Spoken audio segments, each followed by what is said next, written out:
Okay, if you'll take your seats, we'll get underway.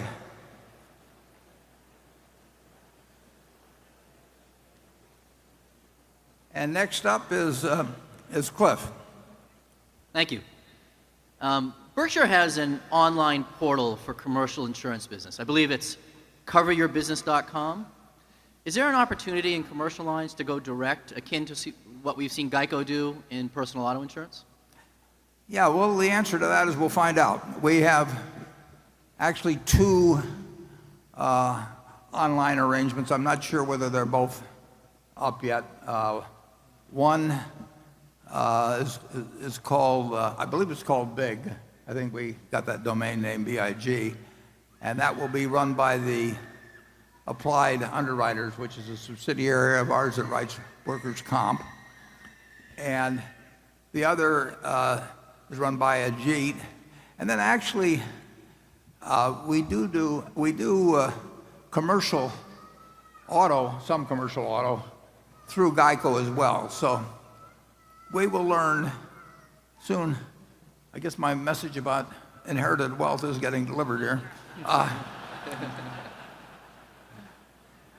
Kids probably wants to put himself up for adoption now.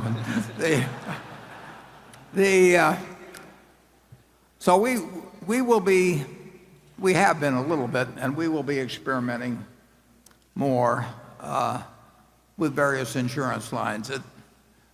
When you look at what has happened, just take Amazon. You want to try a lot of things, and it amazed me how fast the inquiries on personal auto migrated from phone to the internet. And I would have thought that the younger people would do it, but that people like myself would be very slow to do it. But the adaptation by the American public of internet response has really been pretty incredible and shows no sign of slowing down. So the answer is we'll try various things and we'll make some mistakes. And my guess is that 10 and 20 and 30 years from now, it'll be a lot different. Station 8. Hi, my name's Matt Claiborne from Columbus, Ohio, and thank you for putting this on for all of us. My question is, you've said before that your role will be divided into parts for your succession, one of which is the responsibility of maintaining culture by having Howard as non-executive chairman. What is the plan for how Berkshire will maintain its culture when Howard no longer fills the role, and what should shareholders watch for to make sure that the culture is being properly maintained decades from now when I am your age? Yeah. Well, that's a question we've obviously given a lot of thought to. And although I hope that Howard is made chairman just for the reason that if a mistake is made in selecting a successor, it's easier to correct it if you have a non-executive chairman. But that's a that's a 1 in 100 or 1 maybe in 500 probability, but there's no sense ignoring it totally. It's not a key factor. By far the main factor in keeping Berkshire's culture is that you have a board and you'll have successor board members, you have managers and you'll have successor managers, and you have shareholders that clearly recognize the special nature of the culture, that have embraced the culture. When they sold their businesses to us, they wanted to join that culture. It thrusts out people that really aren't in tune with it, and there are very few of them, and it embraces those who enjoy and appreciate it. And I think to some extent we don't have a lot of competition on it, so it becomes very identifiable. And it works. So I think the chances of us going off the rails in terms of culture are really very, very, very slight, regardless of whether there's a non-executive chairman or not. But that's just a small added protection. So I think that the main problem that Berkshire will have will be size. And I thought that when I was managing money, when I first started managing money, size is the enemy of performance to a significant degree. But I do think that the culture of Berkshire adds significantly to the value of the individual components viewed individually. And I don't see any evidence that there'd be any board member, any managers or anything that could in any way really move away from what we have now for many, many decades. Charlie? Well, I'm even more optimistic than you are. I've never noticed it. I really think the culture is going to surprise everybody by how well it lasts and how well they do. They're going to wonder why they ever made any fuss over us in the first place. It's going to work very well. We've got so many good ingredients in place just in terms of the businesses and the people already here, at the companies. That's what I'm saying. There's just so much power in place. Another thing that's interesting is how little turnover we get in it too. So that the number of managers that have been needed, we've had to replace in the last 10 years are very few. Without a retirement age, and I tend to bring that up at every meeting to reinforce the idea. But without a retirement age and with people working because they love their jobs and they like the money as well, but their primary motive is that they really like accomplishing what they do in their jobs. And that means that we get long tenure out of our managers, so the turnover is low. The directors are not here for the money. And so we have great tenure among the directors, and I would argue that's a huge plus. It's going to go on a very long time. Andrew? Thank you, Warren. The following question comes from Aritz Galdos, and several other shareholders asked similar questions that are part of this as well. It's a bit of a multi-part question. About 24 men and women work with you, Warren, at our corporate office. I see from last year the quality of the picture has been improved in the annual report, so congratulations on that.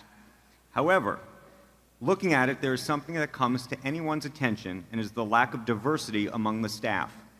A 2015 analysis by Calvert Investments found that Coca-Cola was one of the best companies for workplace diversity, while Berkshire Hathaway was one of the worst.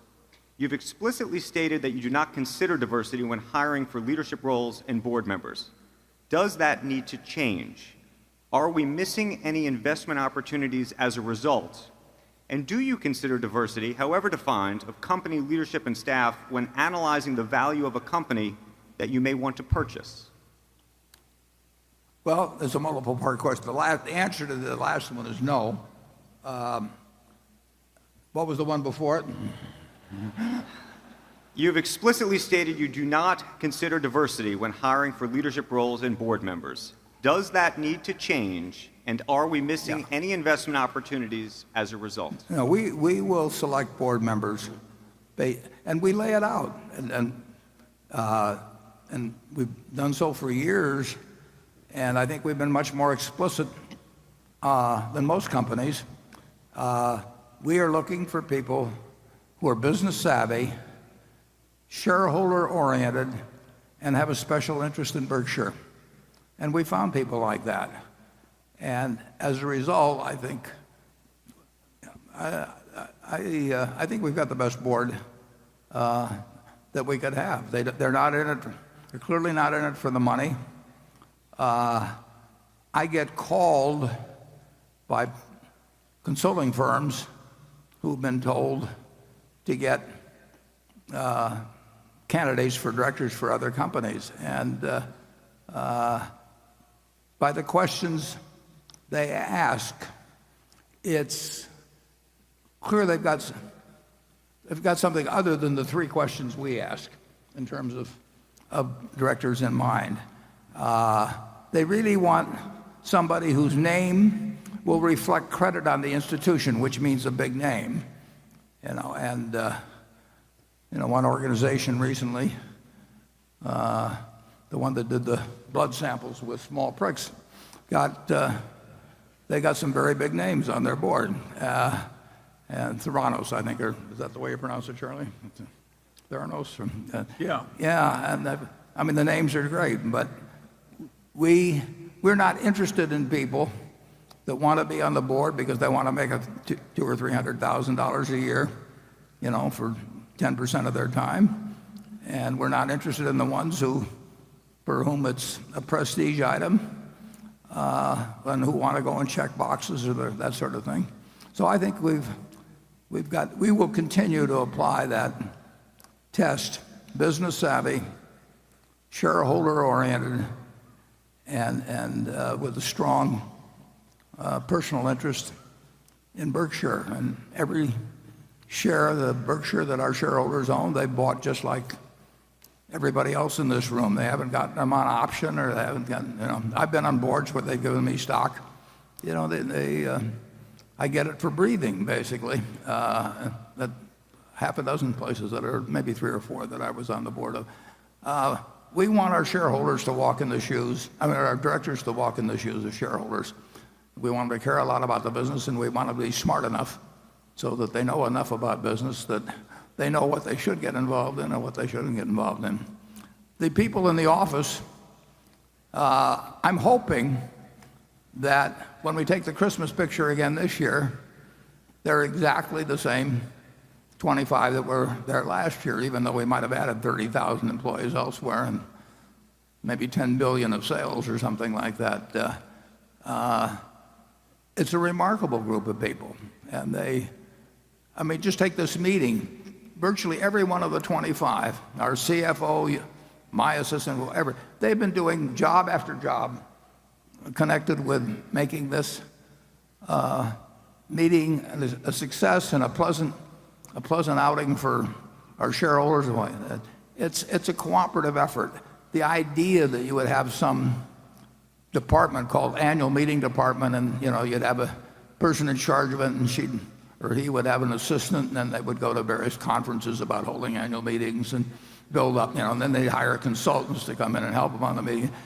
We just don't operate that way. And it's a place where everybody helps each other.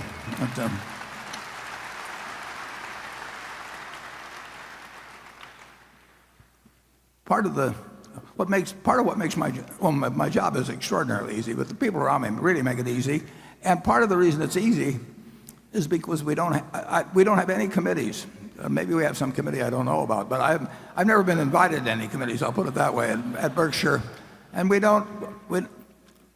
have a PowerPoint someplace. I haven't seen it, and I wouldn't know how to use it anyway. We just don't have make work activities, and we might go to a baseball game together or something like that. But I've seen the other kind of operation, and I like ours better. I'll put it that way. Charlie? Well, years ago, I did some work for the Roman Catholic Archbishop of Los Angeles. And my senior partner pompously said, you don't need to hire us to do this. There's plenty of good Catholic tax lawyers. And the Archbishop looked at him like he was an idiot and said, Mr. Peeler, he says, last year I had some very serious surgery, and I did not look around for the leading Catholic surgeon. That's the way I feel about board members.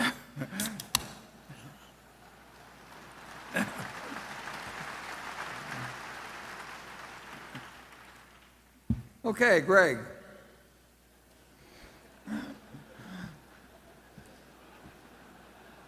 Warren, while Greg. while Berkshire has authorized a share repurchase program originally aimed at buying back shares at prices no higher than 10% premium to the firm's most recent book value per share, a figure that was subsequently increased to repurchase shares at prices no higher than 20% premium to book value, there has been relatively little share repurchase activity during the last 4.5 years.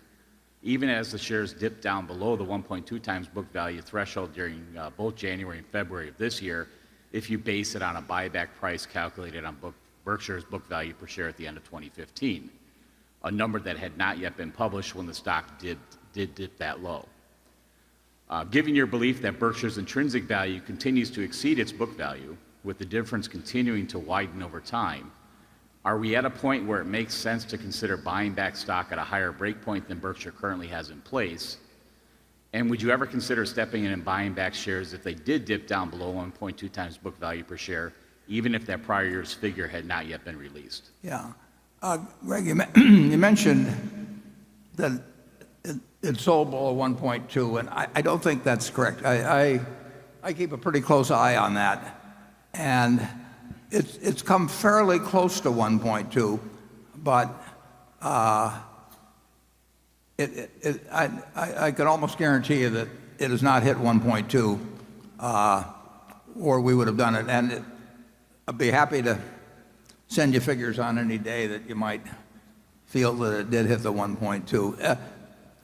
Clearly, in my view, Charlie's view, the board's, the stock is worth significantly more than 1.2, but it should be worth significantly more, or we wouldn't have it at that level. On the other hand, we did move it up from 1.1 to 1.2 because we had acquired more businesses over time that were the differential between our carrying value and the book and the intrinsic value really had widened from when we set the 1.1. I have mixed emotions on the whole thing in that from strictly a financial standpoint and from the standpoint of the continuing shareholders, I love the idea of buying it at 1.2, which means I probably would love the idea of buying it a little higher than 1.2. On the other hand, I don't take, and it's the surest way of making money per share there is. I mean, if you can buy dollar bills for anything less than $1, there's no more certain way of making money. On the other hand, I don't particularly enjoy the actual act of buying out people who are my partners at a price that is well below what I think the stock is worth. So, but we will buy stock almost certainly. We don't make it a 100% pledge because there'd be a lot of ramifications to that. But the odds are extremely high that we would buy a lot of stock at 1.2 times or less. But we would do it in a manner where we were not propping the stock at any given level. And if it happens, it will be very good for the stockholders to continue. It is kind of an interesting situation, though, because if it's true that we will, and are eager even from a financial standpoint to buy it at that price, it's really like having a savings account where if you take your money out as a dividend or as an interest payment on a savings account, you get $1, but if you leave it in, you're almost guaranteed that we'll pay you $1.20. I mean, why would anybody want to take money out of a savings account if they could cash it in what they left at 120%? So it acts as a backstop for ensuring that a no dividend policy results in greater returns than it would be if we paid out $1 and people got $1. If they leave $1 in, they're going to get at least $1.20 in my view. At least it's not a total guarantee, but it's a pretty strong probability. So would we increase that number? Perhaps if we run out of ideas, and I don't mean day by day, but if it really becomes apparent that we can't use capital effectively within the company in the quantities with which it's being generated, then at some point the threshold might be moved up a little because it could still be attractive to buy it. And you don't want to keep accumulating so much money that it burns a hole in your pocket. And it's been said actually that that a full wallet's a little like a full bladder, that you may get an urge very quickly to pee it away, and we don't want that to happen. But so far that hasn't happened, and we will if it ever gets to where we have $100 billion or $120 billion or something like that around, we might have to increase the price. Anytime you can buy stock in for less than it's worth, it's advantageous to the continuing shareholders. But it should be by a demonstrable margin. You can't, intrinsic value can't be that finely calculated that you can figure it out to 4 decimal places or anything of the sort. Charlie? Well, you'll notice that elsewhere in corporate America, these buyback plans get a life of their own. And it's gotten quite common to buy back stock at very high prices that really don't do the shareholders any good at all. I don't know why people exactly are doing it. I think it gets to be fashionable. It's fashionable, and they get sold on it by advisors. And That's true, too. yeah, can you imagine somebody going out and saying, we're going to buy a business and we don't care what the price is? We're going to spend $5 billion this year buying a business, we don't care what the price is. But that's what companies do when they don't attach some kind of a metric to what they're doing on their buybacks. To say we're going to buy back $5 billion of stock, maybe they don't want to publicize the metric, but certainly they should say we're going to buy back $5 billion of stock if it's advantageous to buy it back. But they don't. If they say we're going to buy the XYZ company, they say we'll buy it at this price, but we won't buy it at 120% of that price. But I have very rarely seen, Jamie Dimon is very explicit about saying he's going to buy back the stock when he's buying it below what he considers intrinsic value to be. But I have seen hundreds of buyback notices, and I've sat in boards of directors one after another where they voted buybacks, and basically, and they say they were doing it to prevent dilution or something like that. It's got nothing to do with preventing dilution. I mean, if your dilution by itself is a negative, and buying back your stock at too high a price is another negative. So it has to be related to valuation. And as I say, you will not find a lot of press releases about buybacks that say a word about valuation. We're always behaving a lot like what some might call the Episcopal prayer. We prayerfully thank Lord that we're not like these other religions who are inferior. And I'm afraid there's probably too much of that in Berkshire, but we can't help it. Okay, station 9. Good afternoon, Mr. Buffett. Hi. My name is Sean Montgomery from Fort Worth, Texas. The Nebraska Furniture Mart's been open for about a year in Dallas. Right. I was just curious how sales have been, how they compare to your other stores, and what you think they'll be in the future. Thank you.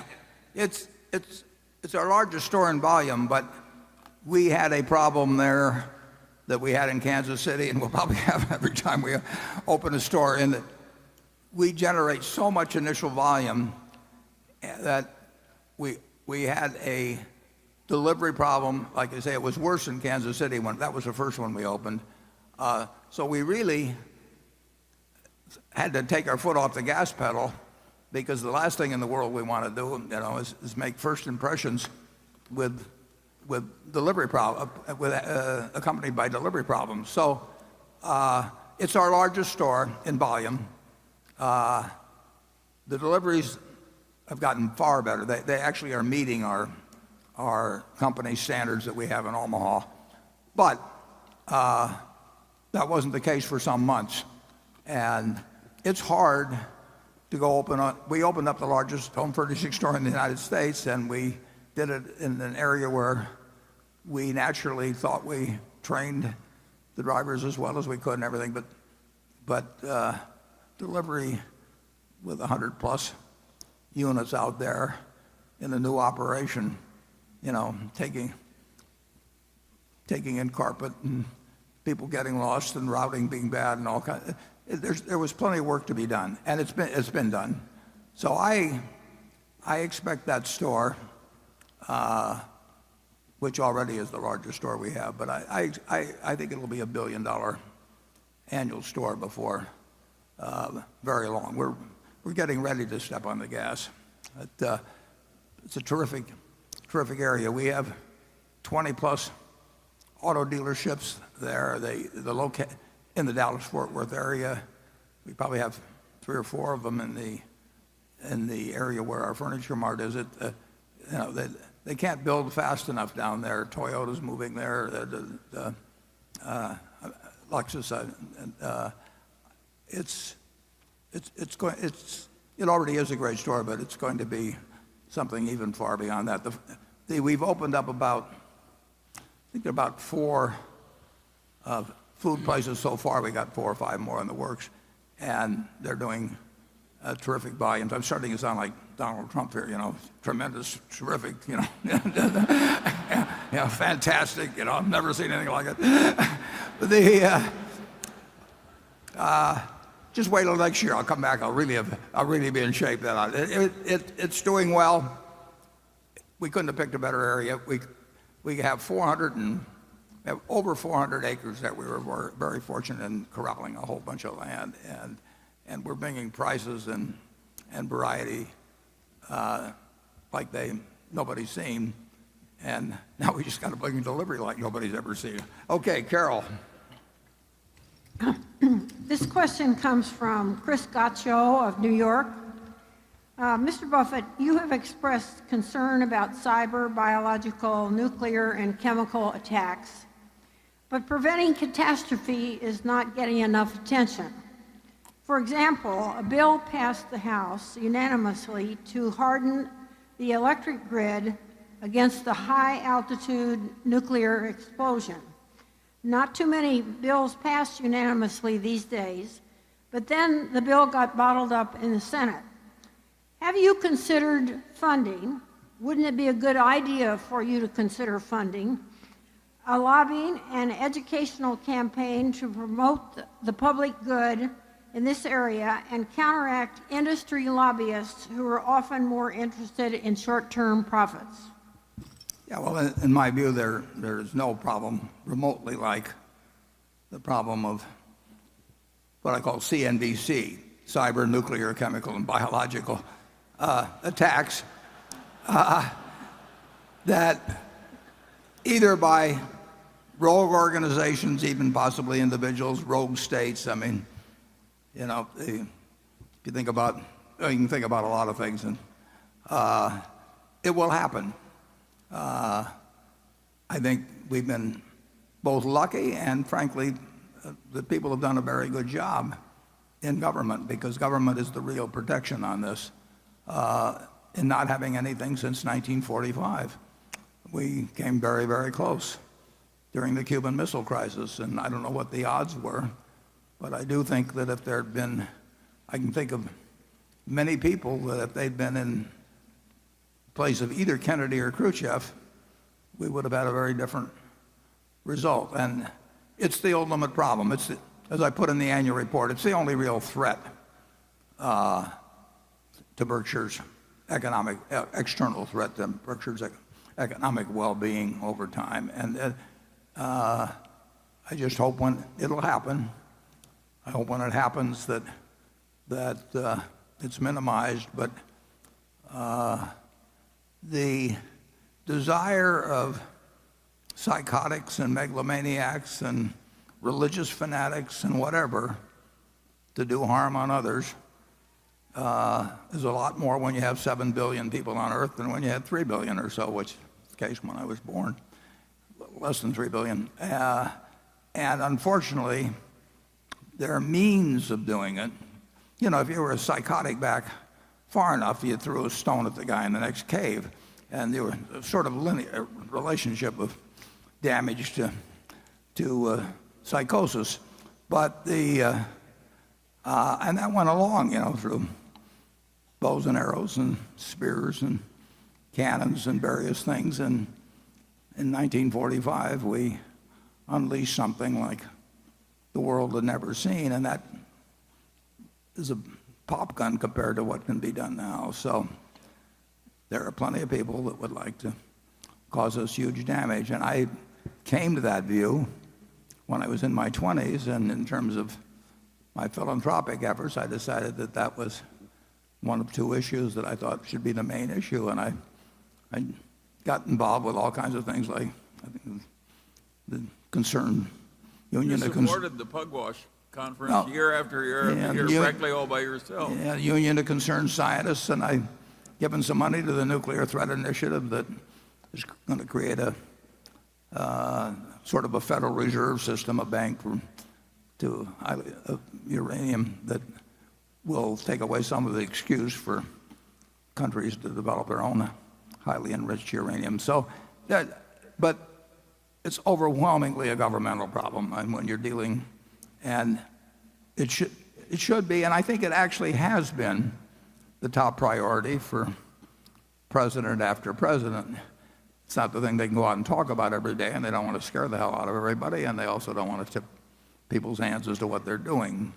But being in the insurance business, you don't have to even be in the insurance business. You know that someday somebody will pull off something on a very, very, very big scale that will be harmful. Maybe the United States is probably the most likely place it happens, but it could happen in a lot of other places. And that's the one huge disadvantage to innovation. I mean, people. Warren, I think he also asked, why don't we, Berkshire, spend a lot more time telling the government what it should be doing and thinking? Well, I've tried telling people. Nobody disagrees with you on it. It seems sort of hopeless to them. I mean, they don't know what to do beyond what they're doing. And incidentally, they've done a lot of things. I mean, not all gets publicized, but and I think Kennedy and Khrushchev. I mean, Khrushchev shouldn't have been sending it over to Cuba, but at least he had enough sense when he knew Kennedy meant business to turn the ships around. But you can't count on there being Kennedys and Khrushchevs all the time in charge of things, and the mistakes that are made. I see the mistakes that are made in business or human behavior, where people act so contrary to their own long-range self-interest that humans are very, they've got a lot of frailties. You can argue that if Hitler hadn't been so anti-Semitic, he could have kept a lot of scientists that might have gotten him to the atomic bomb before we did. But he drove out the best of his scientific minds, and fortunate. Imagine a guy stupid enough to think the way to improve science is to kick out all the Jews. No. It was. No, the hero of the 20th century may have been Leo Szilard. I mean, Leo Szilard is the guy that got Einstein to co-sign a letter to Roosevelt and say, one side or the other is going to get this, and we better get it first. Basically, he said it much more elegantly than that. You can go to the internet and look up the letter, but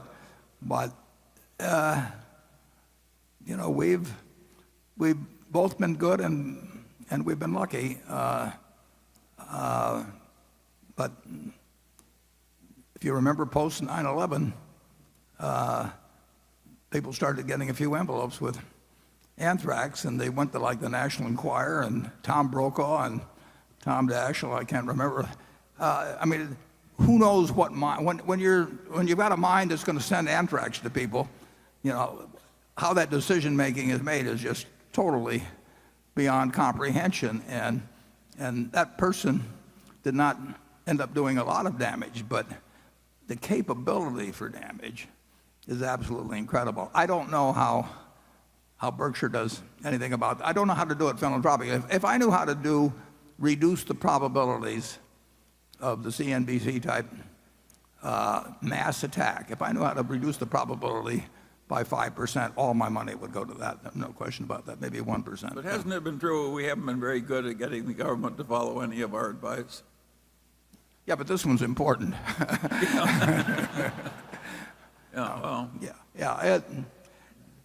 Nobody argues with you about it. They just sort of throw up their hands, and some people work for a while on it and just get discouraged and quit.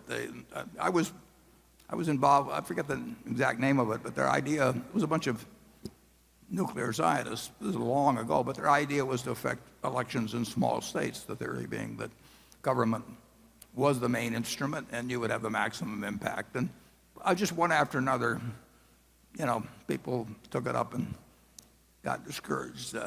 I don't think it's because we've had the wrong leaders. I think our leaders have been good on this. I think that any candidate Well, and I do not worry about the fact that either Clinton or Trump would regard that as the paramount problem of their presidency. But I just don't know. The offense can be ahead of the defense, and you can win the game 99.99% of the time, but eventually anything that has any probability of happening, will happen. I wish I could give you a better answer. Charlie, have you got any? I have no hope of giving a better answer. That's what they all say to me. Yeah. Jonathan. The Lubrizol lubricant additives business is one of your 6 largest non-insurance units, but there's been relatively little disclosure about its performance since it was acquired nearly 5 years ago. Can you please update us on how the core business has done and how the competitive landscape and end markets have evolved since it was acquired? I know the core business is not a growth business, but has the increase in miles driven helped their top line at all? Could you also talk about the performance of 1 or 2 of their more important bolt-on acquisitions, whether it be ChemTool, the pipeline flow improver company, Warwick, Weatherfield, or Lipotech? Yeah. The additive business, there's 4 companies in it, basically, and it's a no-growth but very good business, and we're the leader. So it has performed almost exactly as you would anticipate since purchase. And other specialty companies, some of which have growth possibilities, but they're small. So Lubrizol overall, on an operational basis, has been very much as we anticipated, or you would have anticipated if you looked at the prospectus at the time we bought it. They made one large acquisition, which was a big mistake, and that was in the oil field, especially chemical area, and was made just about the time that, or even a little after that oil took a nosedive. So we've had some decent acquisitions there, but the biggest acquisition should not have been made. We still got the fundamental earning power of the additives business and everything. That has not disappointed us in any way. It's a very well-run operation that way, but it's not a growth operation. Charlie? Nothing to add. Okay. Station 10. Hello. Hello, Mr. Buffett and Mr. Munger. Thank you so much for your insights, teaching, and being great role models. My name is Eric Soberger, a violinist based in New York City. My question for both of you is related to psychological biases. Through Berkshire Hathaway's operations, you get a very good read on macroeconomic factors, yet Berkshire does not make investment decisions based upon macroeconomic factors. How do you control the effect of information, such as knowing macroeconomic factors, or the anchoring effect of knowing stock prices, because after a while, it's hard not to once you've analyzed them before? And how does that influence your rational decision-making, whether you should ignore it or whether you should try to use it in a positive way? Well, Charlie and I are certainly, we read a lot, and we're interested in economic matters, and political matters for that matter, and so we know a lot, or we're familiar a lot, I should say, with almost all the macroeconomic factors. That doesn't mean we know where they're going to lead. We don't know where zero interest rates are going to lead, but we do know what's going on if we don't know what is likely to... Warren, there's a confusion here. Oh. It says microeconomic factors. Oh, micro. We pay a lot of attention to those. Oh, yeah. If you talk about I'm macro, sorry. you don't know any more than anybody else. Yeah, he summed it up. In terms of the businesses we buy, and when we buy stocks, we look at it as buying businesses, so they're very similar decisions. We try to know all, or as many as we can know, of the microeconomic factors. I like looking at the details of a business, whether we buy it or not. I mean, I just find it interesting to study the species, and that's the way you do study it. So I don't think there's any lack of interest in those factors or denying the importance of them. Am I getting at this question or not, Charlie? Well, there hardly could be anything more important than the microeconomics. That is business. Business and microeconomics are sort of the same term. I guess microeconomics is what we do, and macroeconomics is what we put up with. Yeah. The anchoring effect, I mean, how do you deal with that as well? Well, we're not anchored with what we're ignoring. I see. But Charlie and I are the kind that literally find it interesting in every business. We like to look at microfactors. When we buy a See's Candy in 1972, there may have been 140 shops or something. We'll look at numbers on each one, and we'll watch them over time, and we'll see how third-year shops behave in the second year. And we really like understanding businesses. It's interesting to us, and some of the information is very useful, and some of it may look like it's not helpful. But who knows when some little fact stored in the back of your mind pops up and really does make a difference. So we're fortunate in that we're doing what we love doing it. I mean, we love doing this like other people like watching baseball games, and which I like to do too. But just the very act, every pitch is interesting, and every movement, whether the guy's, a double steal is interesting or whatever it may be, and so that's what our activity is really devoted to, and we talk about that sort of thing. We try and avoid the worst anchoring effect, which is always your previous conclusion. We really try and destroy our previous ideas. Charlie says that if you disagree with somebody, you ought to be able to state their case better than they can. Absolutely. And at that point, you've earned the right to disagree with them. Otherwise, you should keep quiet. It would do wonders for our politics if everybody followed my system.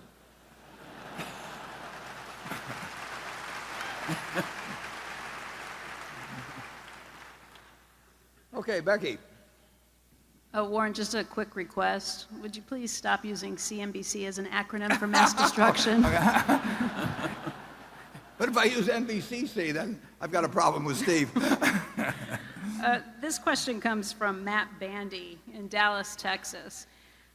He's asking about Seritage Growth Properties. He says, in December 2015, you filed a personal 13G evidencing a roughly 8% ownership position in the real estate investment trust Seritage Growth Properties, which to my knowledge is not paralleled as a Berkshire investment. Alternatively, in September 2015, Warren filed a personal 13G evidencing ownership in Phillips 66, which is paralleled as a Berkshire investment. My question is, how do you decide when making a personal investment for your own account versus an investment for Berkshire? I understand market cap and ownership sizing are the likely factors, but does it still not behoove him to invest for the shareholders' benefit in a company like Seritage that might have significant upside? And where are you putting your personal money to work? Right. I do not own a share, or never have owned a share of Phillips 66. I'm not sure where that person, what he's referring to. It may be that there's some way when the form is filled out that because I'm CEO of Berkshire, that on some line it imputes ownership to me or something. But the answer is I've never owned a share of Phillips. And Seritage is a real estate investment trust that had a total market value of under $2 billion when I bought it. And my situation is that I have about 1% of my net worth outside of Berkshire and 99% in it, and I can't be doing things that Berkshire does. So a Seritage with a $2 billion market cap is not really something that is of a Berkshire size. Plus, we've never owned a real estate investment trust to my knowledge or my memory in Berkshire at all. I mean, it's just not a... So I could buy that and not have any worry about a conflict with Berkshire. As a practical matter, my best ideas are, I hope they're my best ideas, are off limits for me because they go to Berkshire if they're sizable enough to have a significance to Berkshire. We will not be making investments unless it's something very odd. We will not be making investments in companies with a total market cap of a couple billion. Well, we're our present size. But so every now and then I see something that's sub-sized for Berkshire that I'll put that 1% of my net worth in, and the rest of the stuff is off limits, basically, unless Berkshire's all done buying something, or is it? I mean, I own some wells that I bought a long, long time ago, and Berkshire was not interested in. I mean, we bought enough or something at the time, or maybe we didn't have money for investment, but I try to stay away from anything that could conflict with Berkshire. And if I'd been buying Phillips when Berkshire was buying Phillips, or prior, or subsequently, there could be a case where it'd be okay when we might have hit some limit. But the answer is I didn't buy any, and I've never owned any. Charlie? Well, part of being in a position like that we occupy is you really don't want conflict of interest or even the appearance of it. And it's been 50 or 60 years. When have we embarrassed Berkshire by some of our side conduct? Both of us have practically nothing of significance in the total picture outside of Berkshire. I've got some Costco stock. I'm the director of Costco. Berkshire's got some Costco stock. There are 2 or 3 little overlaps like that, but basically, Berkshire shareholders have more to worry about than some conflict that Warren and I are going to give it. We're not going to do it. It may sound a little crazy, and it's only because I can afford to say this, but I would much rather make money for Berkshire than for myself. I mean, it isn't going to make any difference to me anyway. I've got all the money I could possibly need and way more. And on balance, my personality, everything's more wound up in how Berkshire does than I am myself, because I'm going to give it all away. So I know my end result is 0, and I don't want Berkshire's end result to be 0. So I'm on Berkshire's side. Cliff?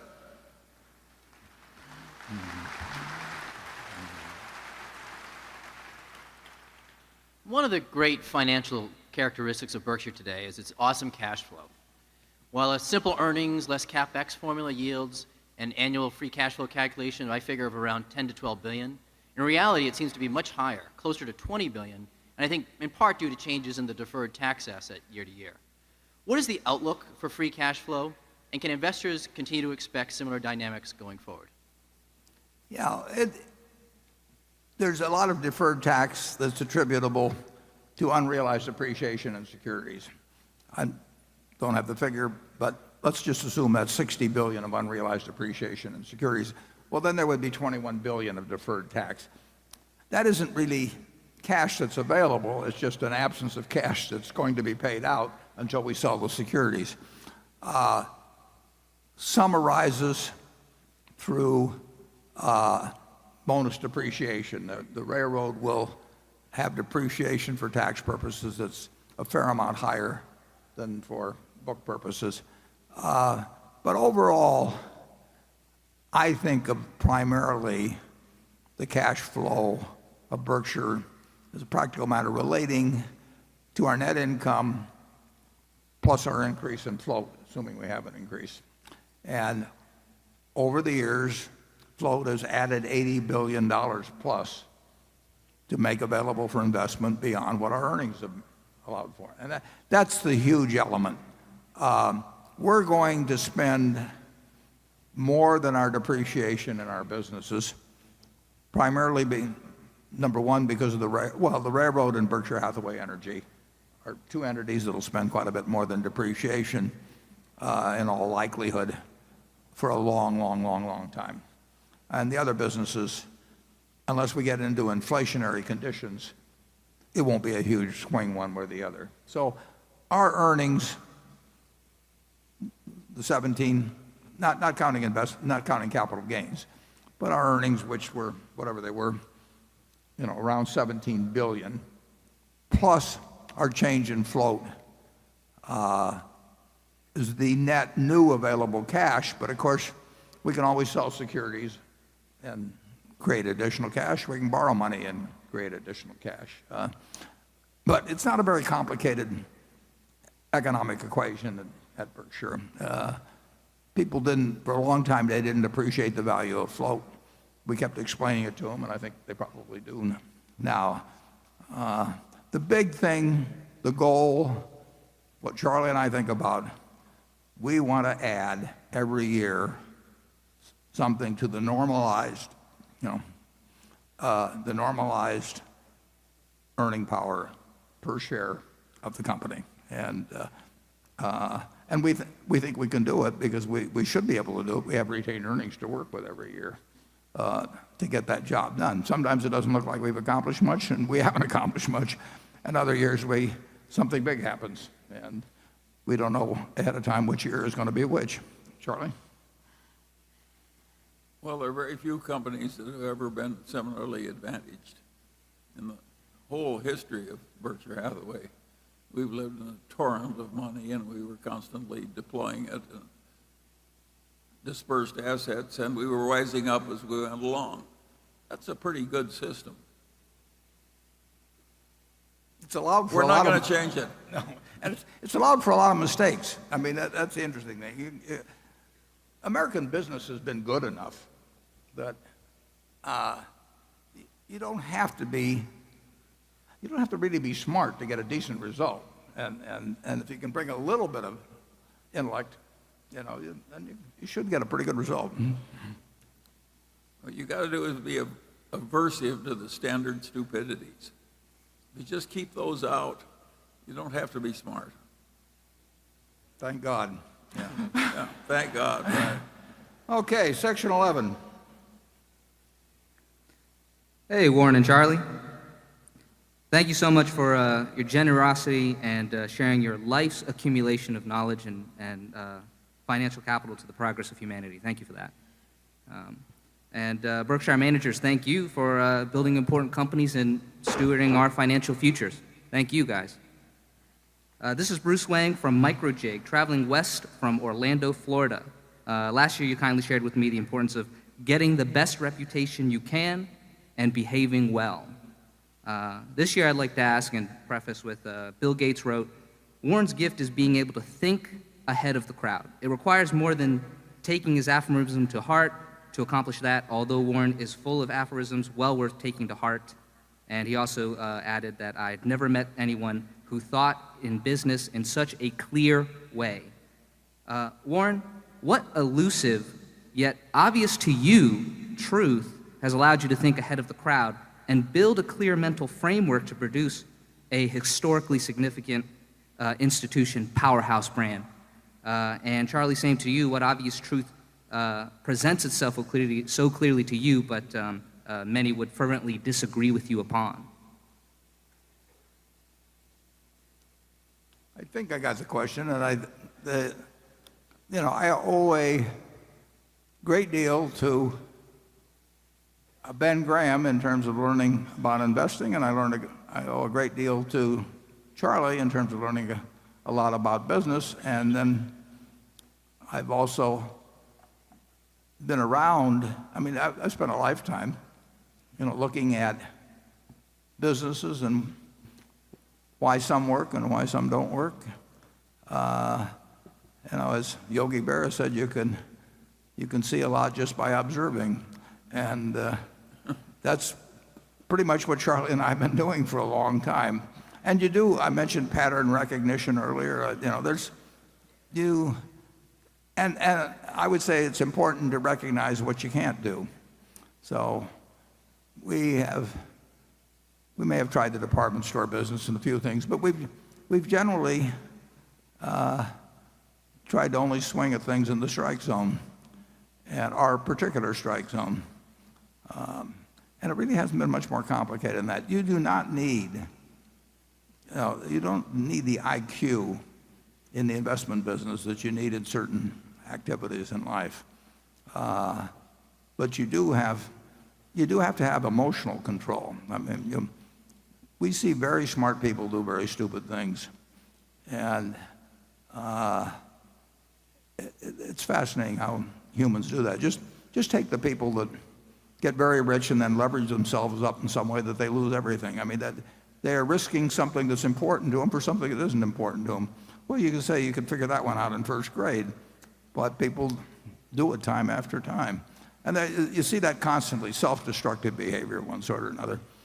I think we've probably, and it doesn't take a genius to do it, but I think we've sort of avoided the self-destructive behavior.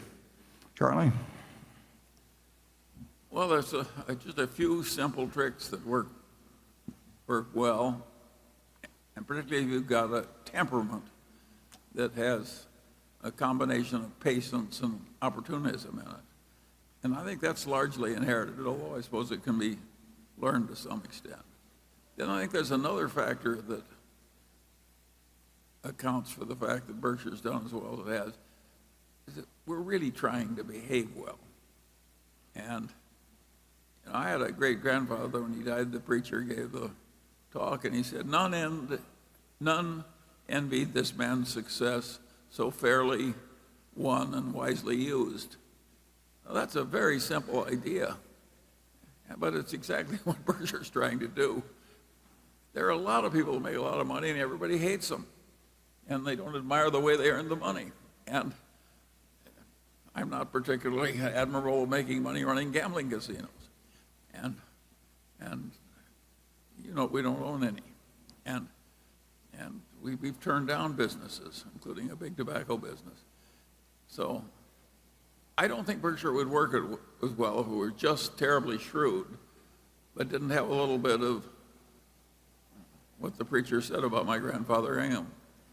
We want to have people think of us as having won fairly and used wisely. It works.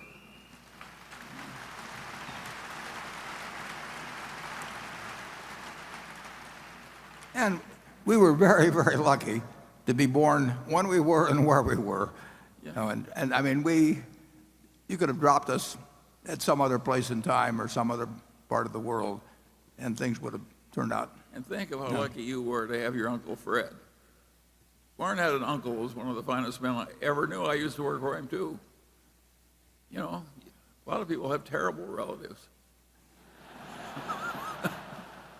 That's not an unimportant point.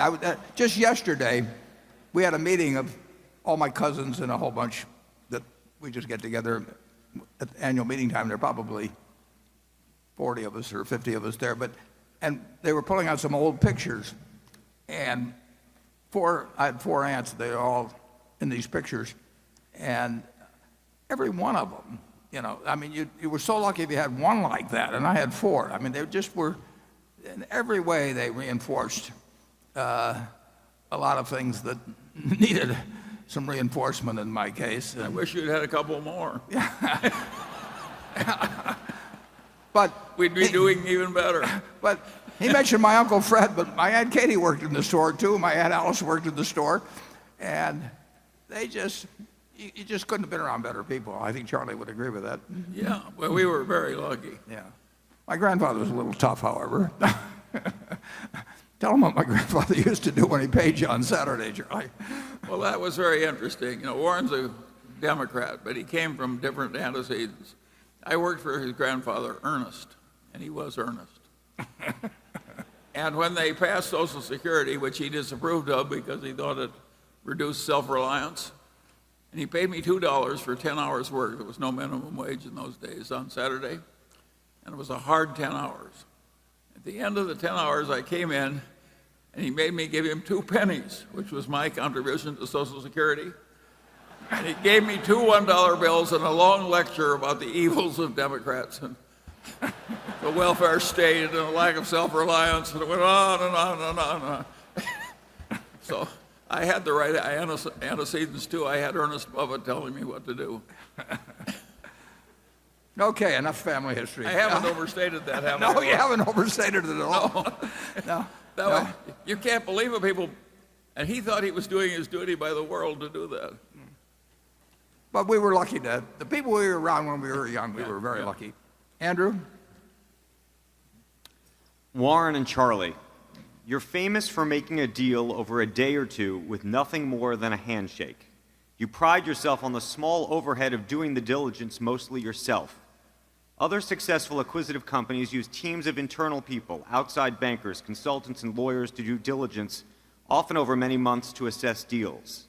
Speed may be a competitive advantage. You've done some amazing deals. But does your diligence process also put us at greater risk? And if you're ever gone, how would you recommend Berkshire change how we approach deal making? Yeah, I get that question fairly often, often from lawyers. In fact, we talked to Munger, Tolles, the law firm, and that was one of the questions I got, why we didn't do more due diligence, which we would have paid them by the hour for.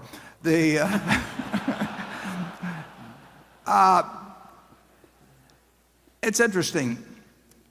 We've made plenty of mistakes in acquisitions, plenty, and we made mistakes in not making acquisition. But the mistakes are always about making an improper assessment of the economic conditions in the future of the industry or the company.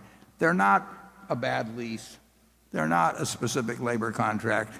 They're not a questionable patent. They're not the things that are on the checklist, for every acquisition by every major corporation in America. Those are not the things that count. What counts is whether you're wrong about whether you really got a fix on the basic economics and how the industry is likely to develop, or whether Amazon's likely to kill them, in a few years, or that sort of thing.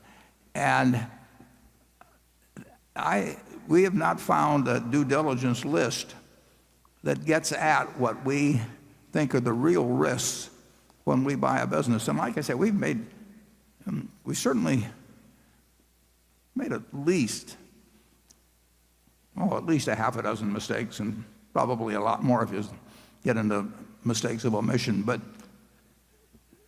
none of those would have been cured by a lot more due diligence. They might have been cured by us being a little smarter.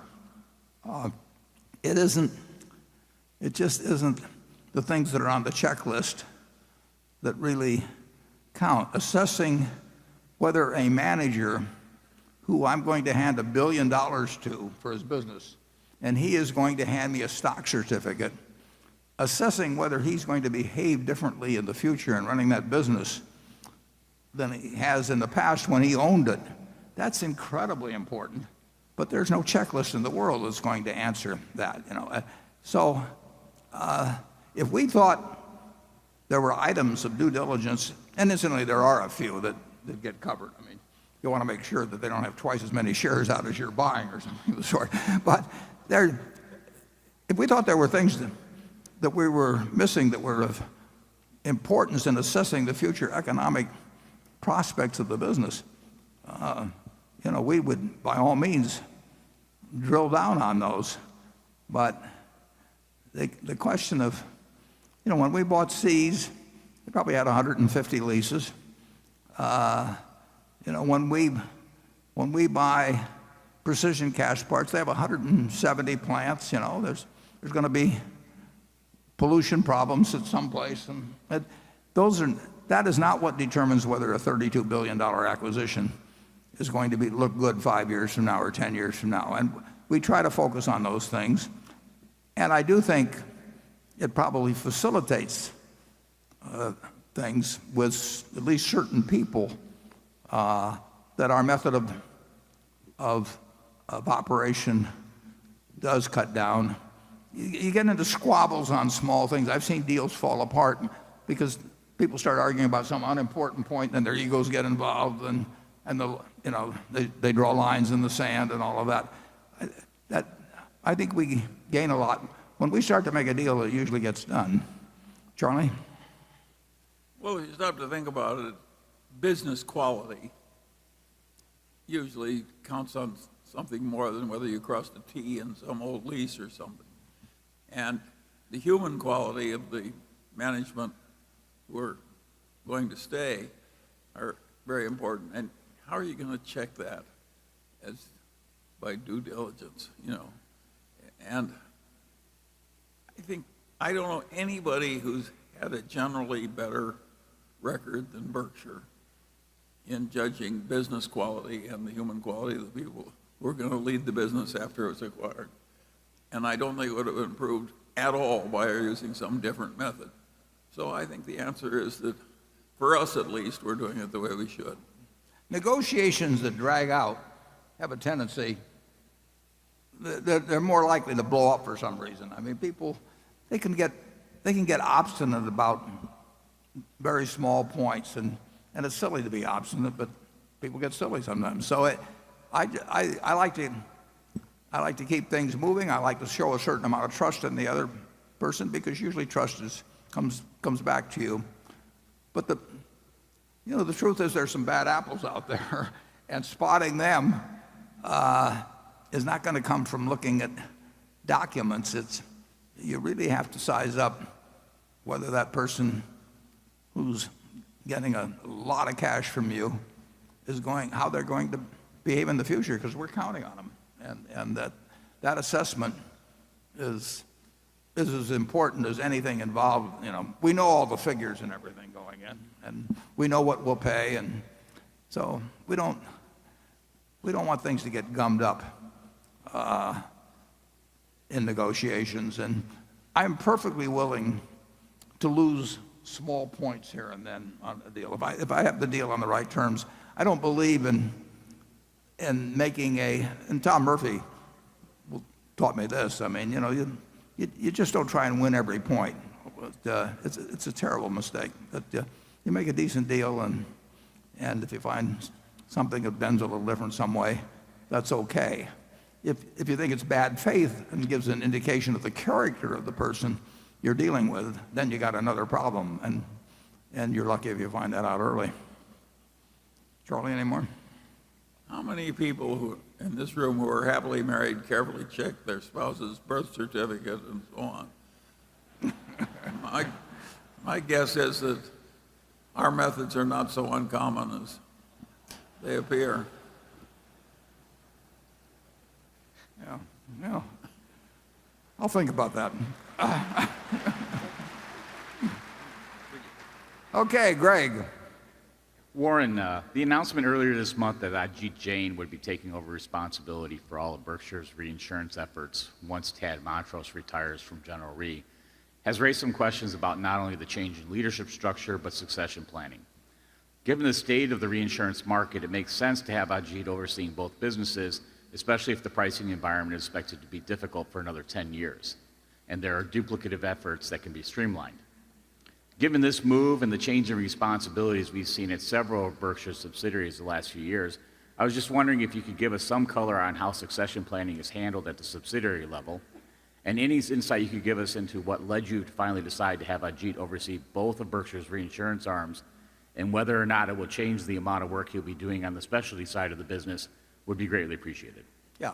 Well, Tad Montrose, after 39 years, has done an absolutely sensational job for Berkshire. Originally, Gen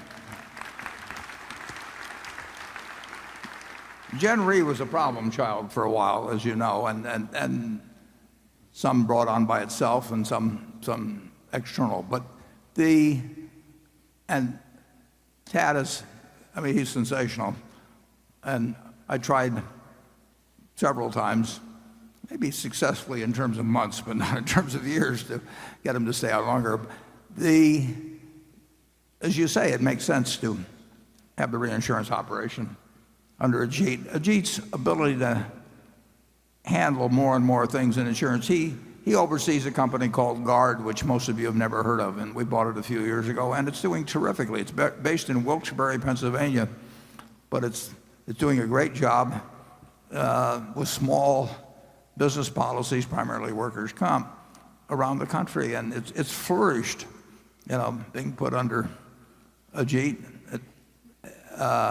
He started the specialty operation a couple of years ago, and under Peter, that is going gangbusters. And I have found, and this is interesting, but it's true, I have found with really able people, they can handle so much. I mean, they almost, well, just take Carrie Sol with it. Put this meeting together. You know, if you have some preconceived notion that an annual meeting that's going to have 40,000 people therefore needs, you know, to spend millions of dollars with all kinds of organizational planning and meetings and meetings and meetings, but really able people, you know, my assistant Debbie Bosonic, she can do anything. You know, there's just no limit to what talented people can accomplish. And if I had something else in insurance tomorrow that needed doing, I'd probably call Ajit on that too. So it has no, you know, in terms of my succession, that's something. We'll have a board meeting on Monday, but we'll talk about it as we always do at every meeting. And you know, when we haven't, our thoughts are as one on that, and everybody knows why it makes the most sense. But 5 years from now, something different could make sense. Well, that's one reason for not announcing any names. I mean, who knows what happens in terms of the time when it happens, or what happens to the person involved. Maybe their situation changes. So it's not there are no tea leaves to read in the fact that Ajit is supervising Gen Re from this point forward. Charlie? Well, and there's an obverse side of that. Not only can the able people usually do a lot more, but the unable people, by and large, you can't fix. So that is for I think sure. you're forced to use our system if you have your wits about you. And we don't feel the need to follow any kind of organizational common view as to, you know, you do this and you have only so many people can report to you or any of the sort of thing. Berkshire, every decision that comes up, you know, we just try and figure out the most logical thing to do at that time. But we don't have some grand design in mind of you know, like an army organizational charter or something of the sort, and we never will. So. Warren and I once reached a decision we wouldn't pay more than X dollars for something. And the man who was subordinate to both of us who was working on it just said, "You guys are out of your minds. This is really stupid. This is a quality operation. You ought to pay up for it." We just looked at one another and did it his way. Yeah. We don't pay any attention to titles or anything. He was right, too. He was right, yeah, of course. Yes. Okay. Oh, I'm sorry. Good. If a charwoman gave us a good idea, we'd accept it cheerfully. You know, actually, one time the woman that does clean my office came in, and I think she'd been kind of wondering what I did, you know, based on, and I'd see her frequently, and her name was Ruby, and finally one day she decided to really get to the heart of the matter, and she said, "Mr. Buffett, do you ever get any good horses?" Apparently thought this is where I was really making my money, was at the track. But okay, station one. Yeah. Hello, Mr. Buffett. Hello, Mr. Buffett. Hi. Mr. Munger. Nirav Patel, Haverhill, Massachusetts. Thank you for taking my question. With Berkshire Hathaway being so well managed, why doesn't it have a highest credit bond rating? Let me take that one. Okay. The rating agencies are wrong.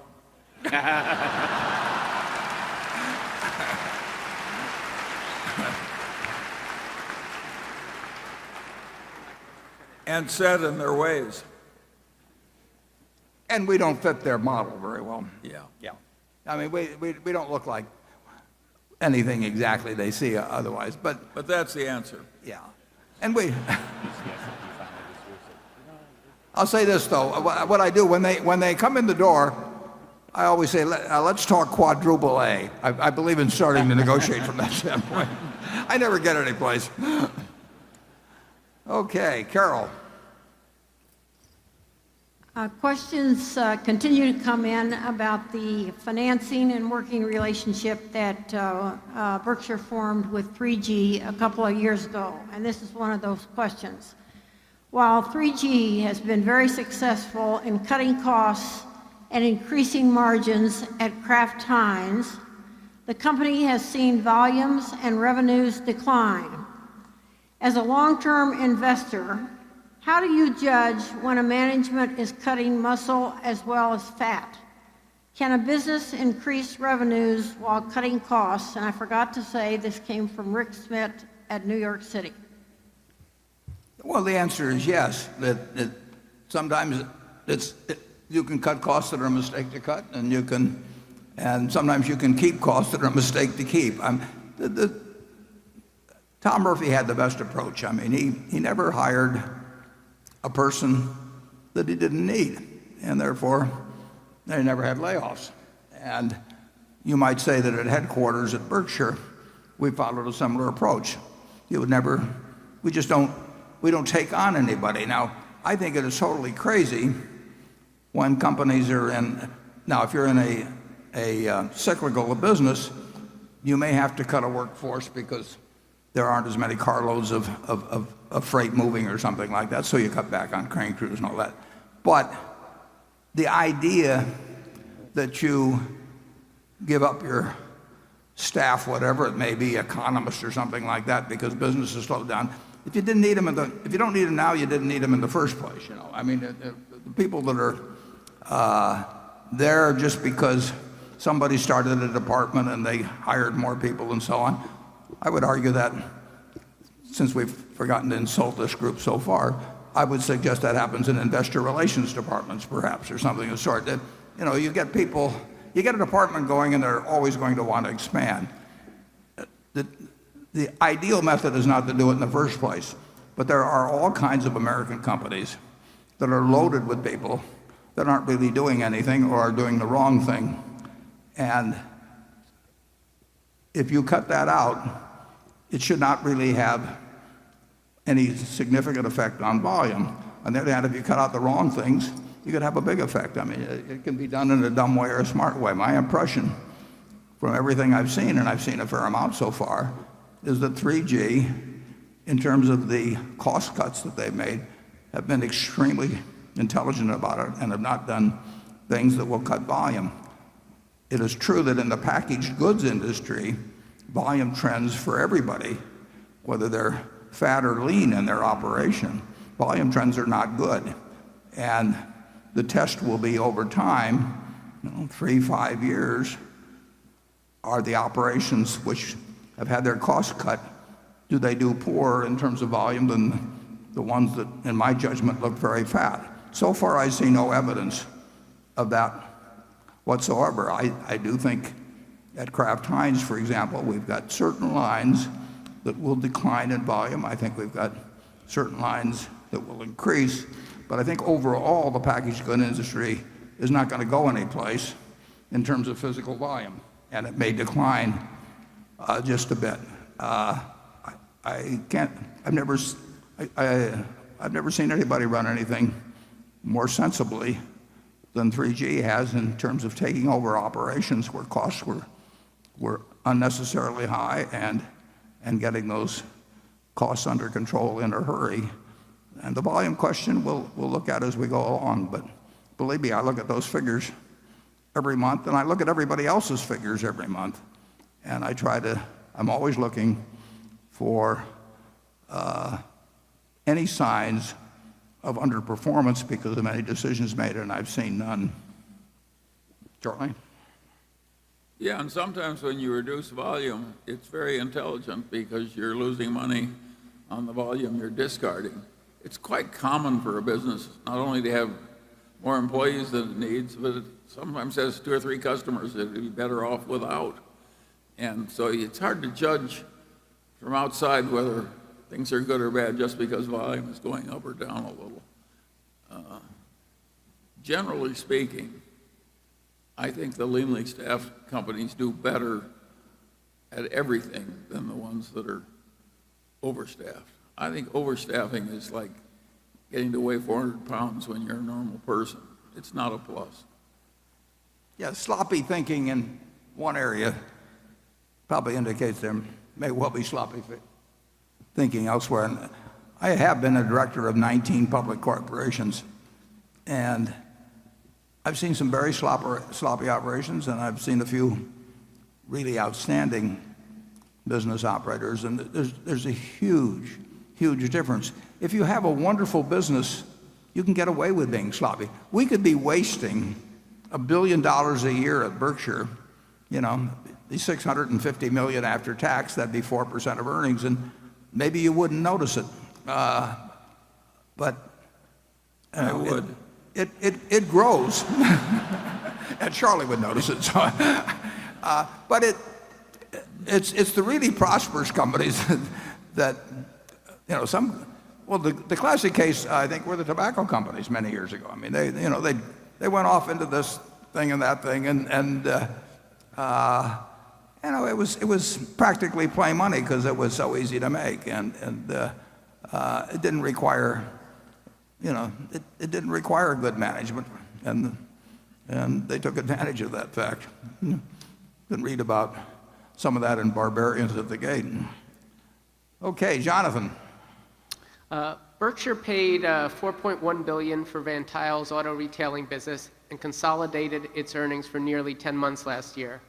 Given prevailing acquisition multiples in the industry and margins, and the record level of retail auto sales, it seems that the acquisition should have contributed more to Berkshire's bottom line in 2015 than it seemed to, although it's hard to tell for sure since its results were lumped in with those of the German motorcycle apparel acquisition, which was only owned for a part of the year also.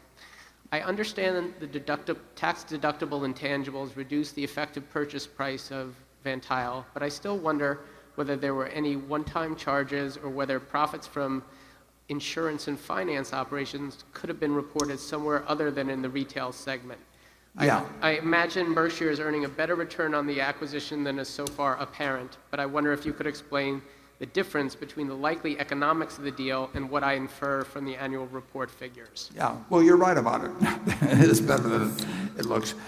For one thing, we got $1 billion of securities, roughly, with the 4.1, and those securities were basically carrying at 0.25%. So, but that billion is available to us, and that came with the deal. There are some very significant acquisition accounting charges that will continue for a couple of years, and that I'm happy to have taken that way.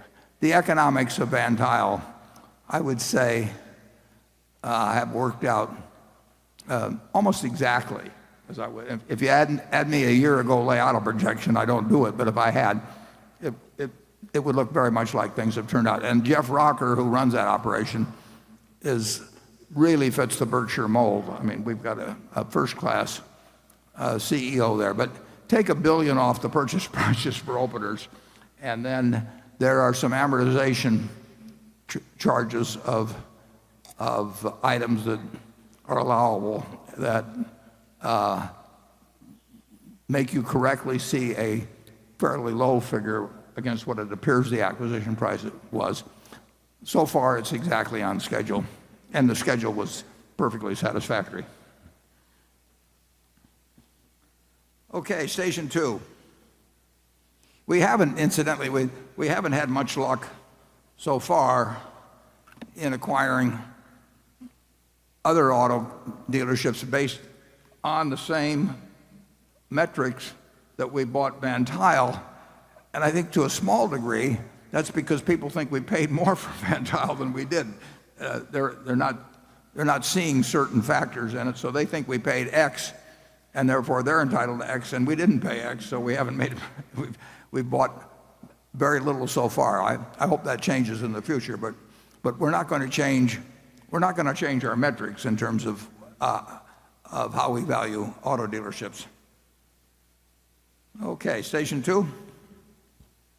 Good afternoon, Mr. Buffett and Mr. Munger. I'm John Gorey from Iowa City, Iowa.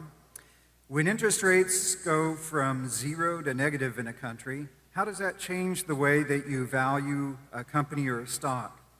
Do you choose a high valuation because the discount rate is low? Or on the other hand, do you choose a low valuation because the cash flow is likely to be poor?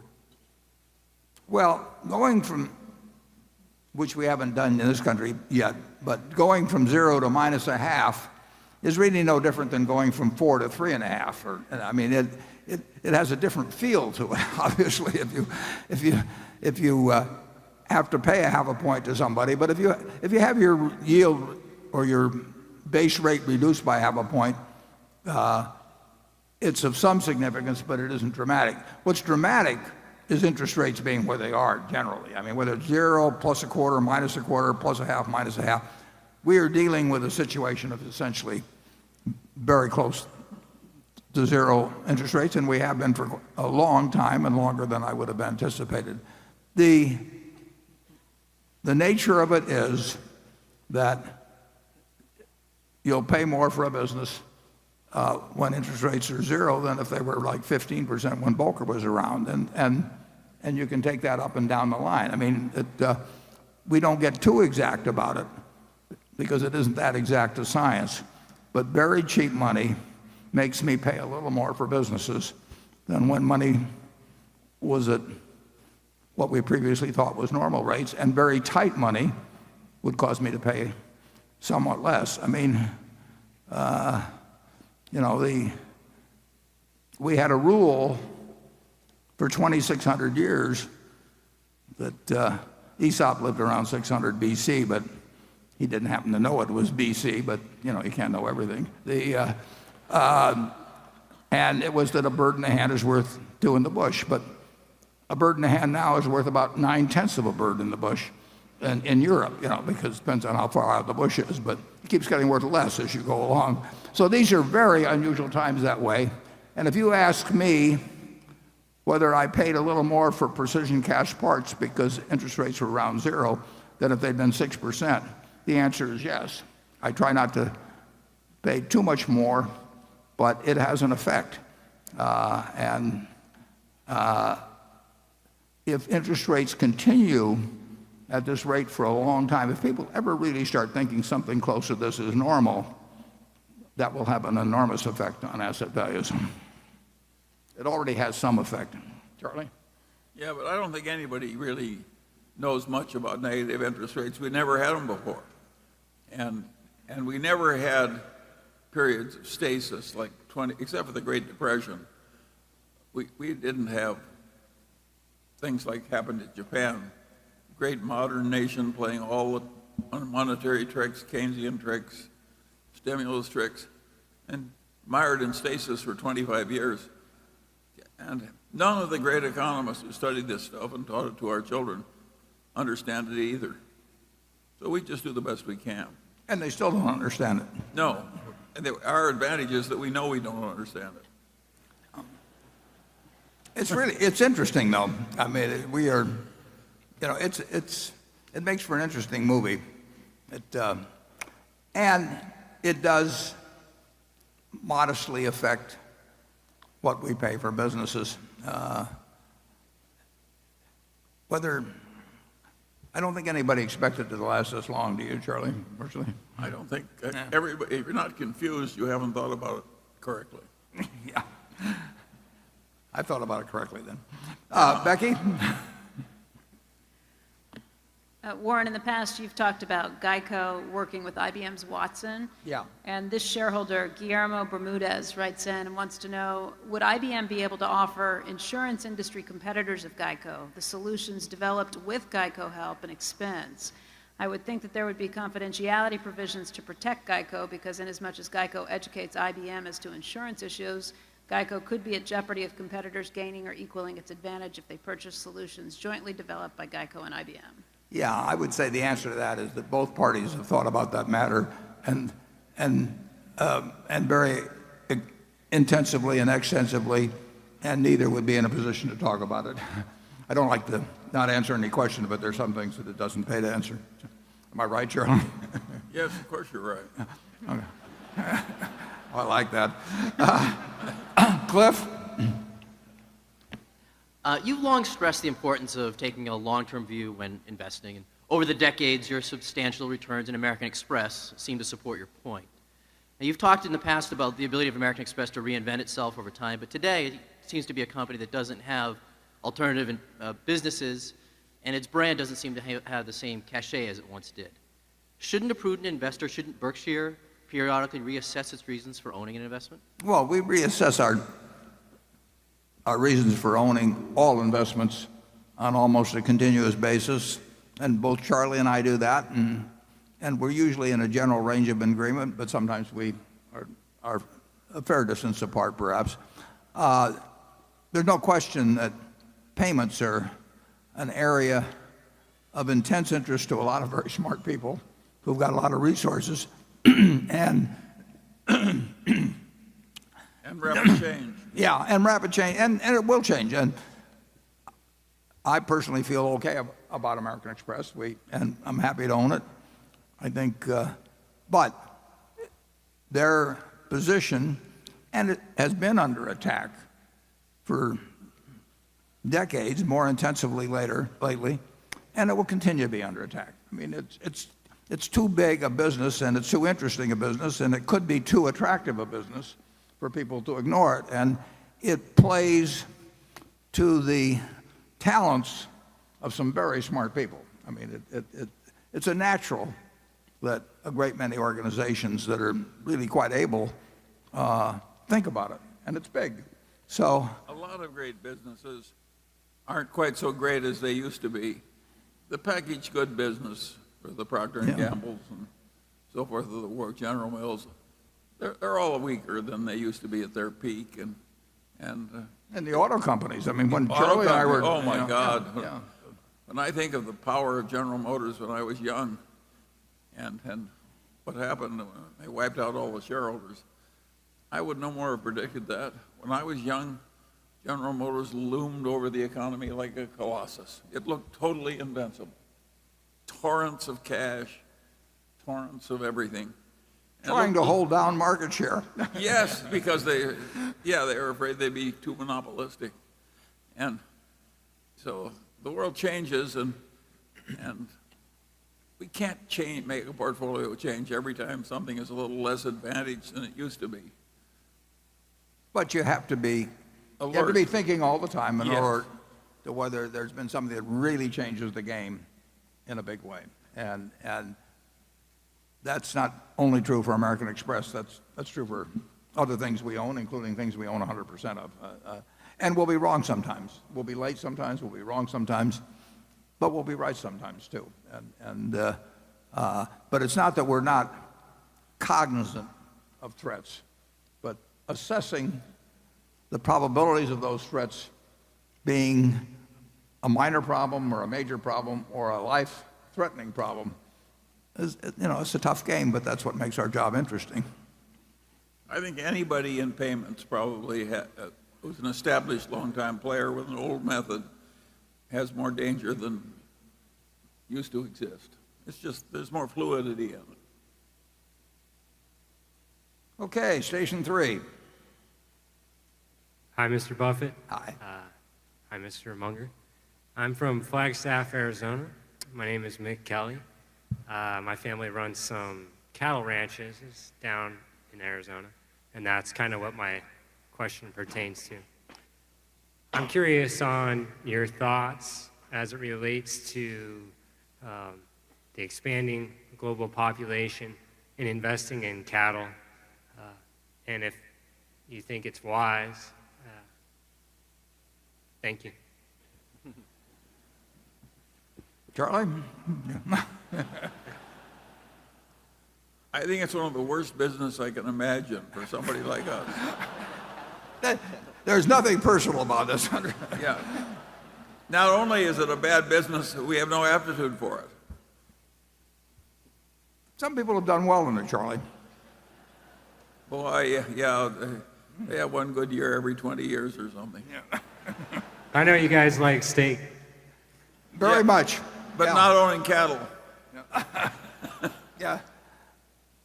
Now, it actually, I know a few people that have done reasonably well in cattle, but they usually own banks on the side or something. But I wish you the best in it. And I'm in Kiewit Plaza if you want to send anything along. Somebody has to occupy the tough niches in the economy. We need you. Yeah, thank you. Thank you. Yeah.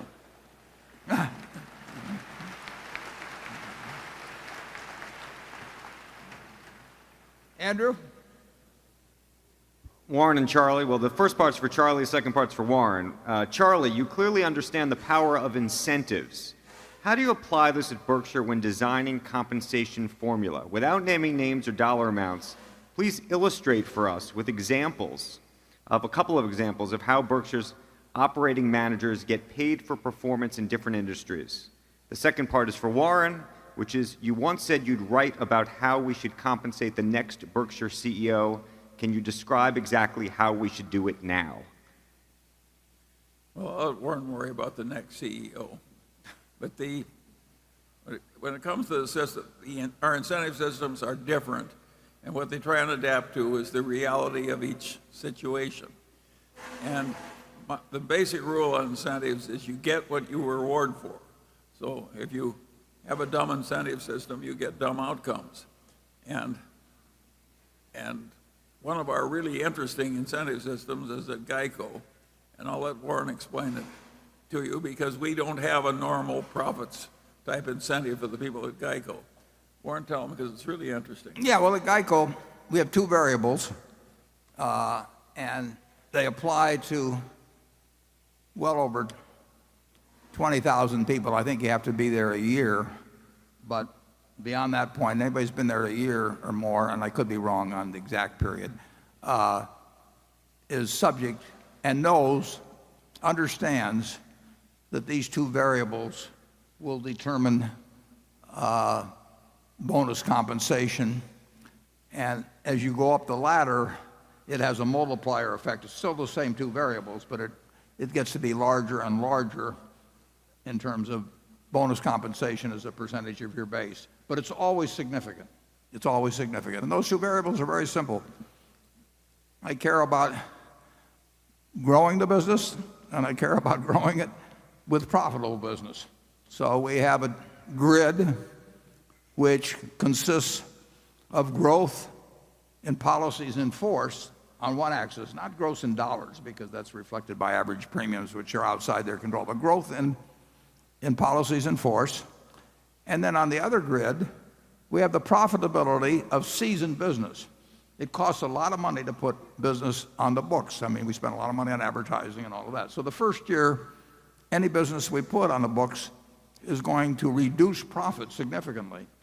And I don't want people to be worried about the profit if it's going that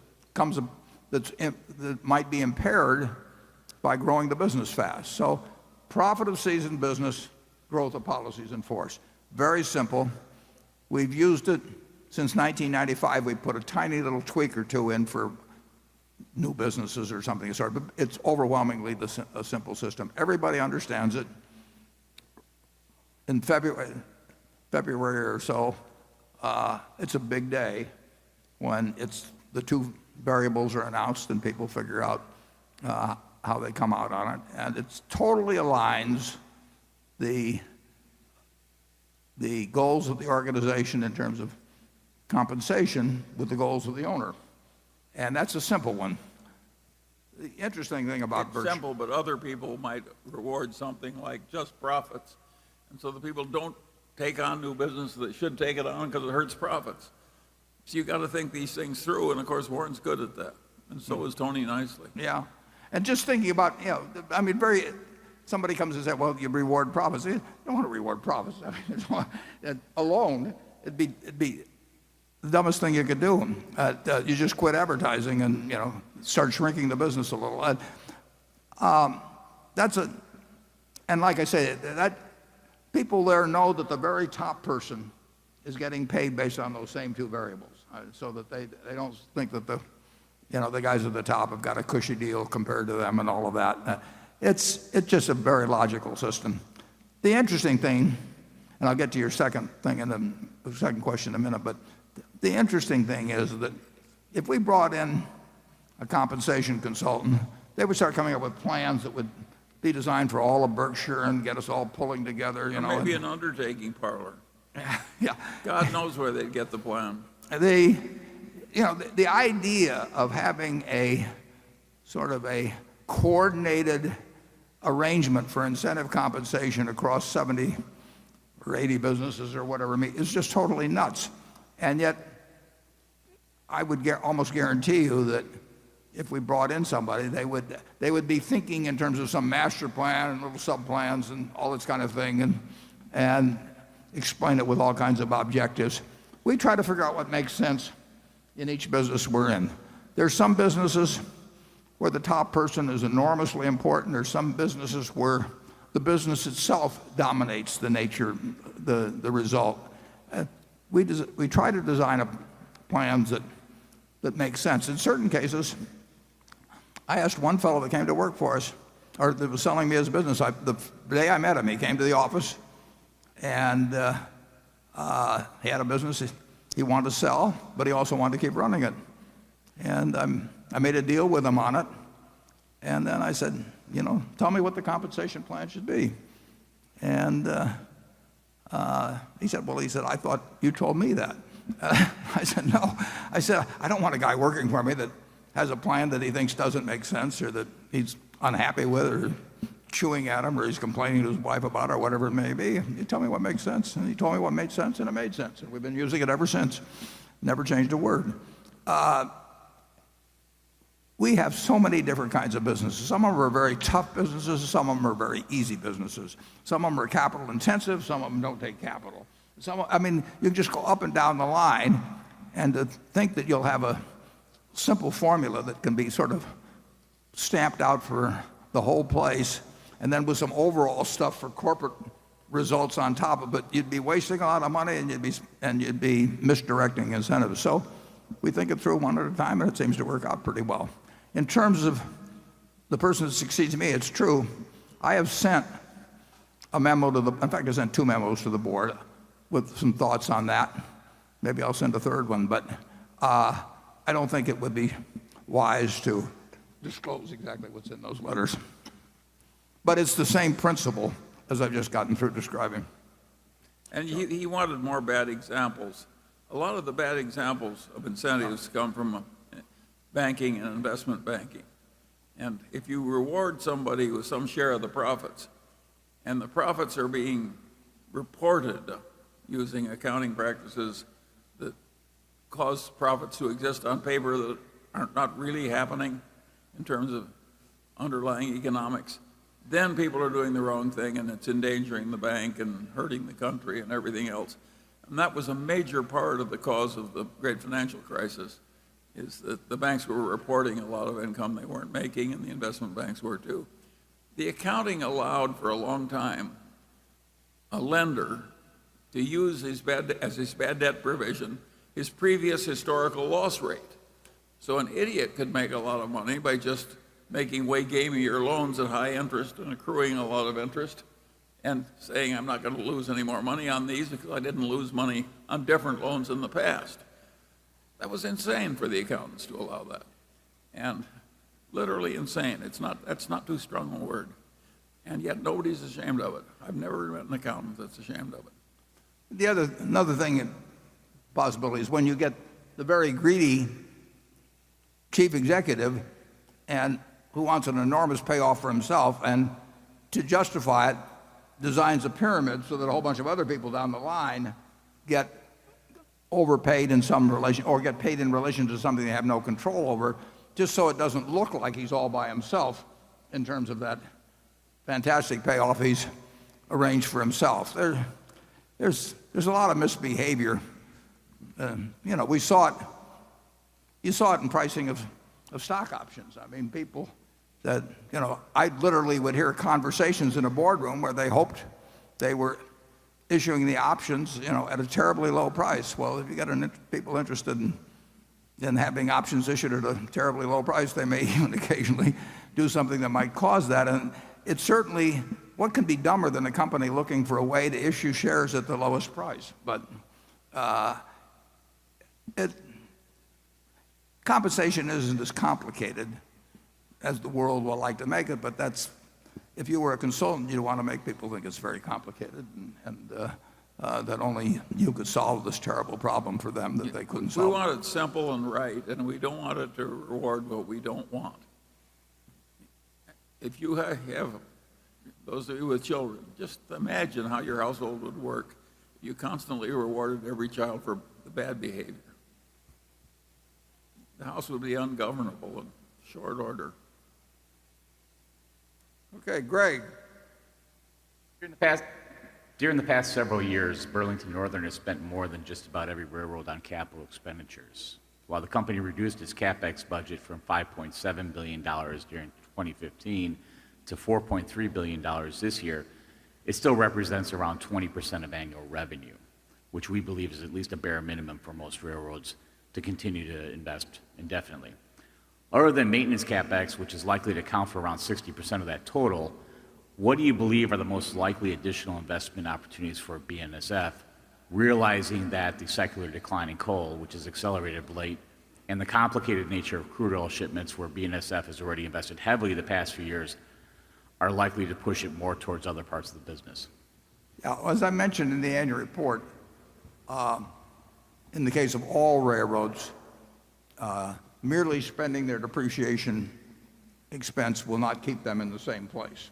So depreciation is an inadequate measure of the actual steady state capital expenditure needs of a railroad, even in these fairly non-inflationary ways. And that's an important consideration in buying the business. We knew that going in, and it's been reinforced since. We spent a lot of money in 2015 because we had a lot of problems to correct, and that was when we spent the $5.7 billion. I would say that the true maintenance CapEx, if you're looking at $4.3 billion, is higher than 60% of that number when you really evaluate keeping the railroad in competitive shape to do just the same volume as it would be doing the year before. So there is an additional expense at BNSF that is not reflected in the figures. We also have a lot of intangible expenses at some other businesses that aren't real expenses. I mean, overall, I think that Berkshire's figures actually are on the conservative side in relation to real economic earnings, but that's not true at any railroad. They've also had something called positive train control, which amounts to a lot of money for the industry. I think we may be a little further along than most of them in paying for that, but that's $200 or $300 million a year, and maybe, I don't know whether it'd be close to $2 billion or something like that in aggregate. So it is a very capital-intensive business.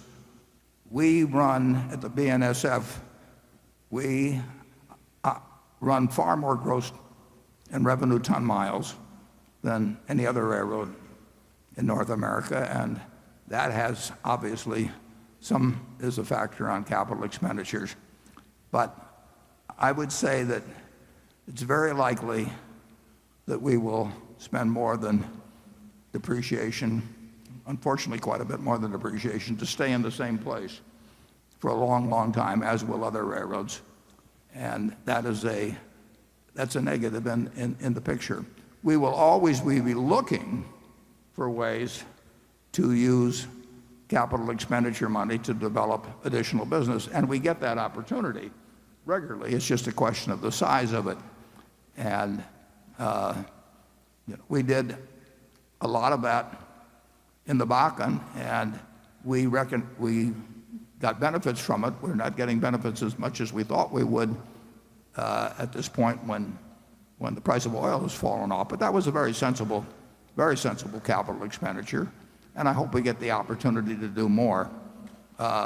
What's happening in coal with the decline, I mean, that doesn't really have anything to do with our overall capital expenditure budget, except we won't be spending a whole lot of money to expand in that arena. Does that answer your question okay? No, I was just thinking maybe with intermodal as well, if that's a longer term opportunity to invest more heavily there. Well, we're always open to it, but we would want, you have to see a fair amount of revenue coming from. We had a proposition very recently, which we worked on for many, many years, in terms of making the port at Long Beach considerably more efficient, and we spent a lot of money on that and spent a lot of time, and we would have spent a lot more money, a whole lot more money, if it had been approved. And recently, the court came out with a decision that was negative on it, and whether that kills the chance to do that or we look someplace else, we'll have to look at the situation. Our competitors there pretend to be environmentalists. It's a common practice now. Yeah, in any event, we thought we had something that made a lot of sense for both the area and for the transportation system of the country, but there are We're trying to do the right thing, and so far we've lost. But we're still willing to spend a lot of money, yeah, if we can find things that make the railroad more efficient or make it larger. I mean, either way. Okay, section 4. Good afternoon, Mr. Buffett and Mr. Munger. My name is Marcus Douglas. I'm an investment advisor from Houston, Texas. Where I'm from, there are a lot of people losing their jobs, mostly due to the sharp decline of crude oil prices. My question pertains to the overall state of the union, more so than my dear city. Keeping in mind that crude oil is primarily bought and sold in American dollars, do either of you believe the major fluctuations in the supply of crude oil influence the future monetary policy decisions? Sorry. Well, that's yours, Charlie. Well, my answer would be not much. Yeah, it's an important industry, obviously, and the decline in the price of oil has had a lot of effects. Very good for the consumer, millions and hundreds of millions of consumers, and very bad for certain of the businesses, like the one we bought in Lubrizol, and some others to a degree. Net, it should be good for the United States overall to have low prices for oil. We're a net oil importer. I mean, just like it's good for the United States to have low prices for bananas. We're a banana importer. Anything we net buy is a plus when prices fall, but the oil is big enough and extends into so many areas that it also hurts plenty when the price of oil falls, and it particularly hurts capital values. So the consumer gets the benefit when he or she goes to the filling station, every 2 or 3 weeks or something like that, and it comes in relatively small increments. The capital value contraction, which is huge if you project out lower price oil for a while, hits immediately. I mean, an oil field that was worth X may be worth half X or a third of X or no X overnight. And so there are certain big factors. Well, in terms of our chemical operation, people just stop ordering. So you have this big impact on capital values immediately, and you have the benefits move in over time. But net, the United States is better off, and Saudi Arabia is worse off when prices of oil are lower.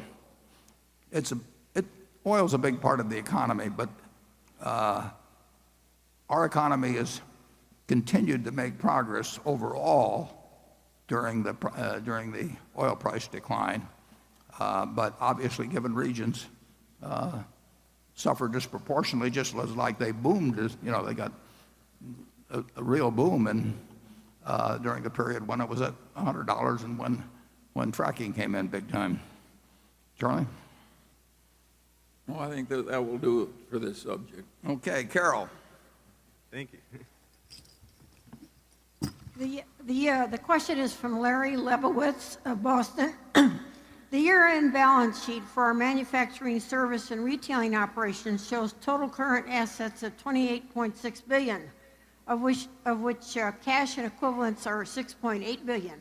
Meanwhile, total current liabilities are $12.7 billion, implying net working capital of $15.9 billion. It has become increasingly common for companies like Apple and Dell to finance their business via their suppliers, in some cases with negative working capital.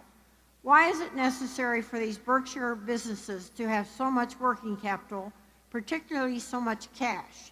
More generally, how do you think about efficiently managing the working capital of a business segment so large, sprawling, and decentralized as this one? Yeah, well, we have excess cash every place at Berkshire. So we don't, at present, it really doesn't make any difference whether we have it at certain subsidiaries or other subsidiaries. So we have excess cash. As I've pointed out in the past, we'll never go below $20 billion of cash, and we'll actually stay comfortably above it. But allowing for the preferred that's going to, of Kraft Heinz, will be, again, over $60 billion of consolidated cash. We don't really worry much about what pocket it's in. It's not making anything anyway at these levels. Now, if rates move higher, we've actually got the mechanics in process to do sweep accounts and that sort of thing. So I would pay no attention to the particular cash that's being held in that category there. The cash in Berkshire Hathaway Energy, the cash in the railroad, we have independent levels that we don't guarantee their debt, and they run with ample cash, and we would not look at sweeping that down to a minimum. But if you talk about 40 or 50 of our miscellaneous subsidiaries,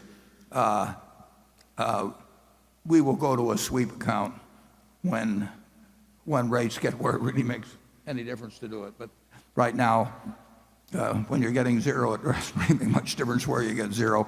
So I think the fellow's overanalyzed it a little bit, but I understand why he did it. Warren, one of his ideas is, why don't we imitate some of these other people and pay our suppliers a lot more slowly so we have more working capital? Yeah, well, that's a big thing in business now. And last year, Walmart, for example, went to almost all of their suppliers, as I understand it, and certainly the companies that we supply, and they basically had a list of half a dozen things that they wanted present suppliers to agree to, and one of those things was more extended terms. And each of our companies made their own decisions, but my guess is they got more extended terms from most of their suppliers, maybe a very high percentage of their suppliers, and they may have gone from, I don't remember the exact requests, but whether they went from 30 to 60 days or what it was, but they got a meaningful extension.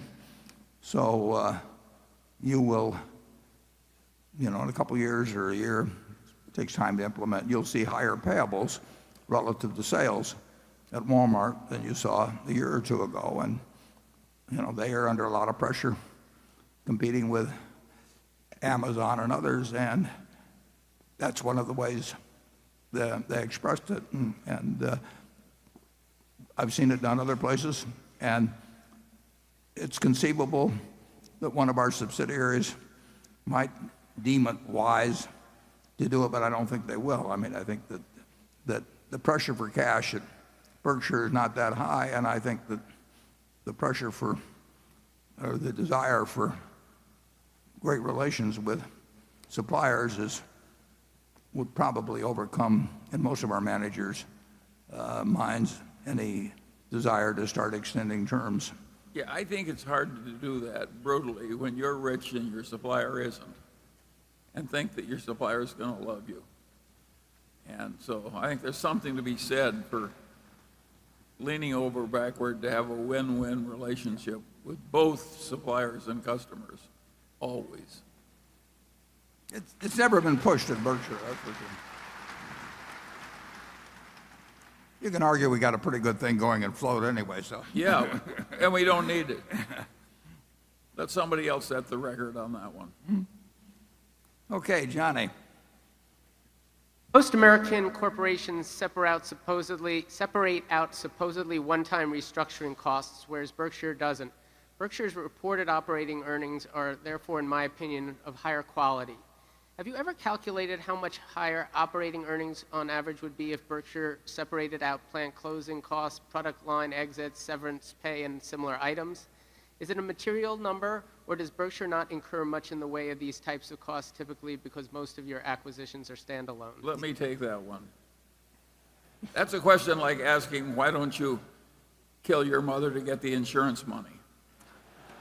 We don't do it. We're not interested in manipulating those numbers, and we haven't had a restructuring charge ever, and I don't think we're about to start.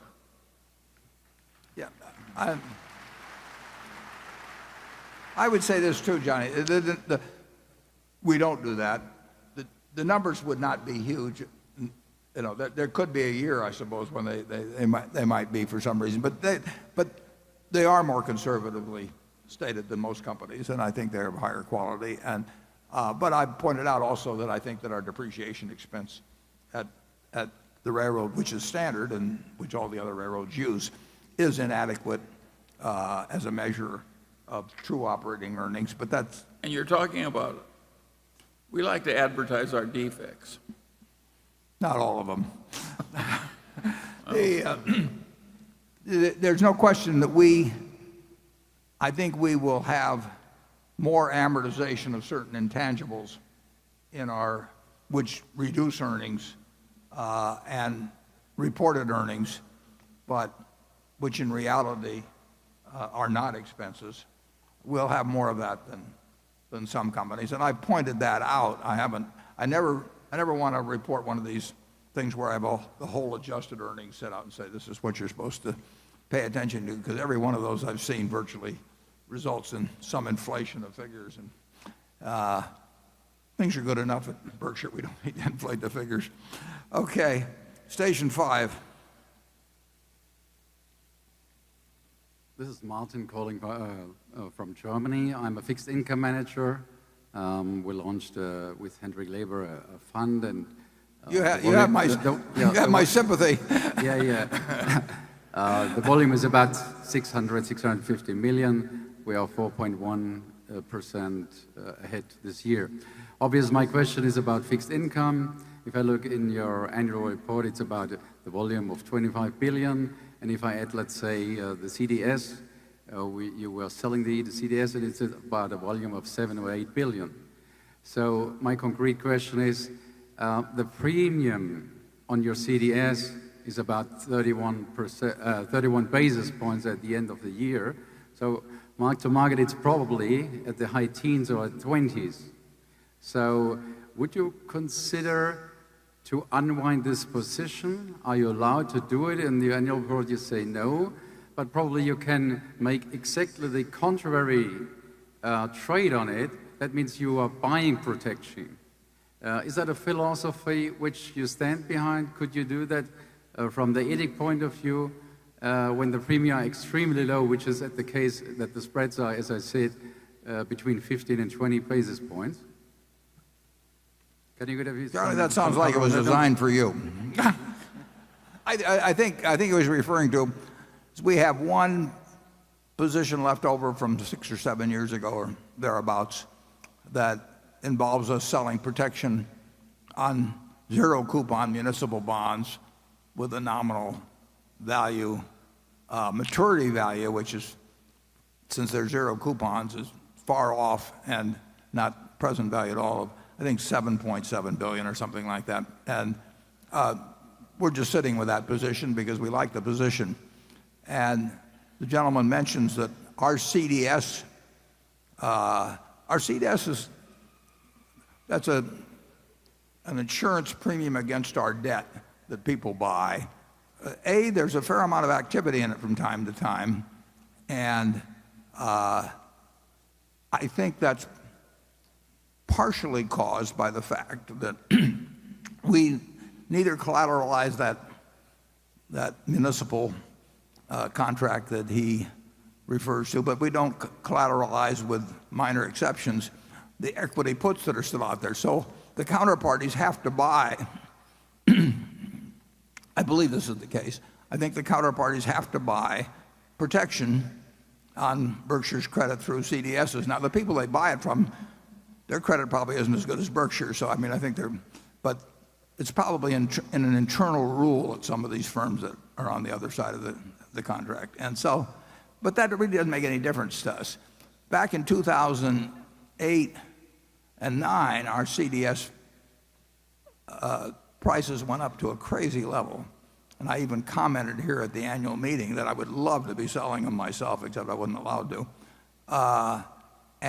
But what goes on in the CDS market really isn't of any particular interest to us, and it's too bad for the other guys. They didn't get collateral from us, and we wouldn't have given it to them. And so they have to buy these things that, like I say, from our standpoint, they're wasting their money, but they probably have internal rules that make them. I think I've addressed your question, but Charlie, do you think I've addressed his question?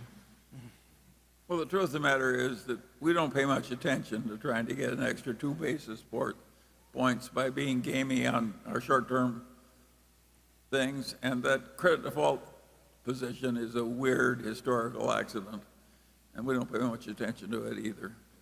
It'll go away in due course.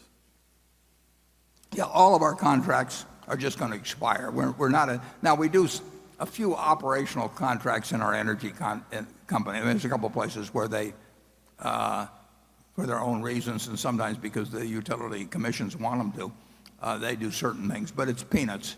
And the positions that I instituted 6 or 7 years ago are basically all in a runoff position, and the first big runoffs will be in 2018, in a couple of years. We're basically not in that. We don't fool around with our own credit default swaps at all. No, never. No. But I would have liked to have sold them in 2008. They actually got up. People were paying, I know, it was 500 basis, about 5% in terms of betting that Berkshire would go broke, which was totally crazy, but I couldn't take advantage of it. I wanted to, though. Becky. This question comes from Tom Hensley, a longtime shareholder from Houston, Texas, who says, over the years, you've been effusive in your praise of Ajit Jain and his contributions to Berkshire. In the 2009 chairman's letter, you wrote, if Charlie, Ajit, and I are ever sinking in a boat and you can only save one of us, swim to Ajit. My question is, what if we don't get to Ajit in time? Please comment on the impact on national indemnity in Berkshire and whether or not there's another Ajit in the House. There's not another Ajit in the House. I didn't hear the part immediately before when you were, but there's not another Ajit in the House. The impact on national indemnity, I guess the impact on the insurance companies as a result. If we lost him, yeah, it would be very significant, and that would be true of some other managers at some other subsidiaries. But it's quite dramatic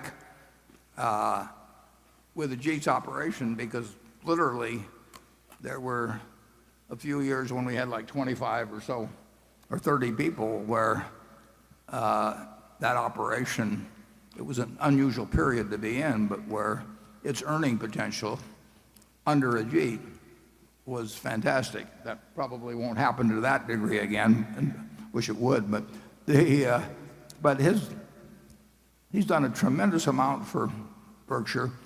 But I could, you can start with Tony. You go to there have been a lot of managers that have created billions and billions of dollars of value for Berkshire. I mean, and maybe you can get into the tens of billions. It's having a fantastic manager that has a large potential business available to them, and who makes the most of it. It's huge over time. You don't see it necessarily in a week or a month or anything of the sort. But when you're building capital value, I mean, think of the value of Jeff Bezos to Amazon. I mean, that it wouldn't have happened without him, you know. And you're looking at huge values, and I could name other situations.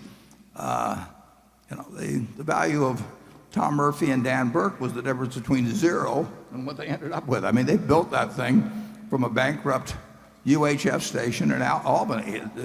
It wasn't that they didn't invent television or anything of the sort. They just managed it so well. So really outstanding managers, they're invaluable, and we want to align. Charlie and I can't do it ourselves, but we want to align ourselves with them, and then have them feel about Berkshire the way we feel about it. And if we do that, we have an enormous asset, and we do have in Ajit and a number of the other managers. Charlie? Yes, and Ajit has a longer shelf life than we do. He'd be particularly missed. Well, let's not give up here, Charlie.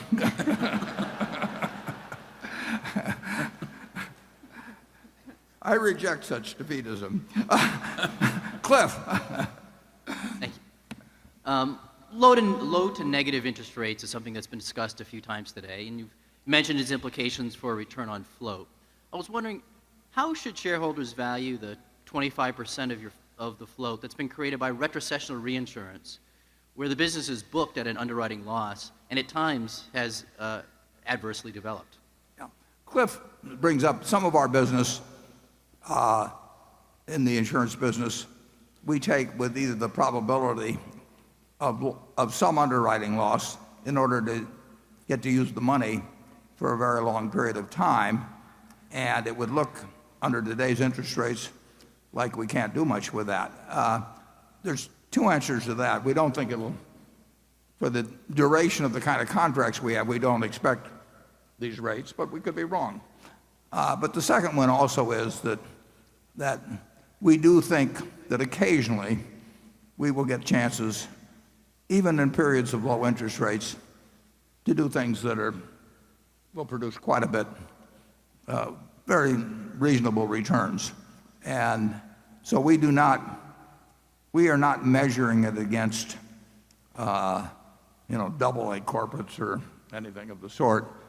We're measuring it in the potential utility to us with our really pretty unusual flexibility in respect to the deployment of funds, and this long period when we'll have an opportunity perhaps to come up with one or two things where we can deploy money at a rate that may be quite a bit higher than other people assume now that money can be deployed.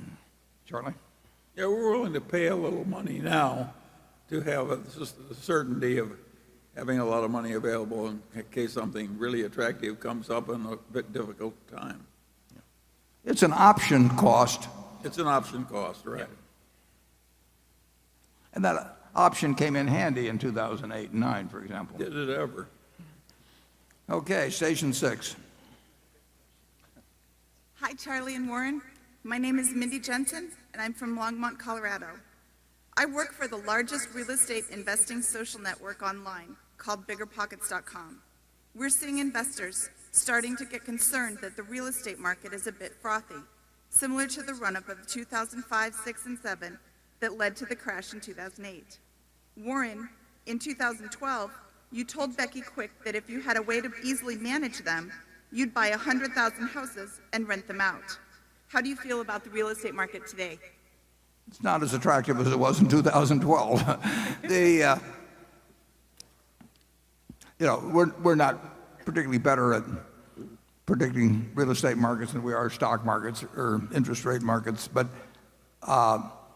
there's certainly, and it's driven to some extent by these low interest rates, but there are certainly properties that are being sold at very, very low cap rates that strike me as having more potential for loss than gain. But again, if you can borrow money for very, very little and you think you're getting into some very safe asset, 100 basis points or 150 basis points higher, there's a great temptation to do it. I think it's a mistake to do that, but I could be wrong. I don't see a nationwide bubble in residential real estate now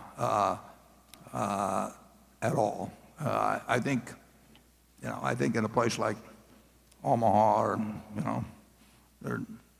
most of the country, you are not paying bubble prices for residential real estate, but it's quite different than it was in 2012, and I don't think the next time around the problem is going to be a real estate bubble. I think that it certainly was the cause in a very large part of what happened in 2008 and 9, but I don't think it will be a replica of that. Charlie? Nothing to add. Okay. Andrew?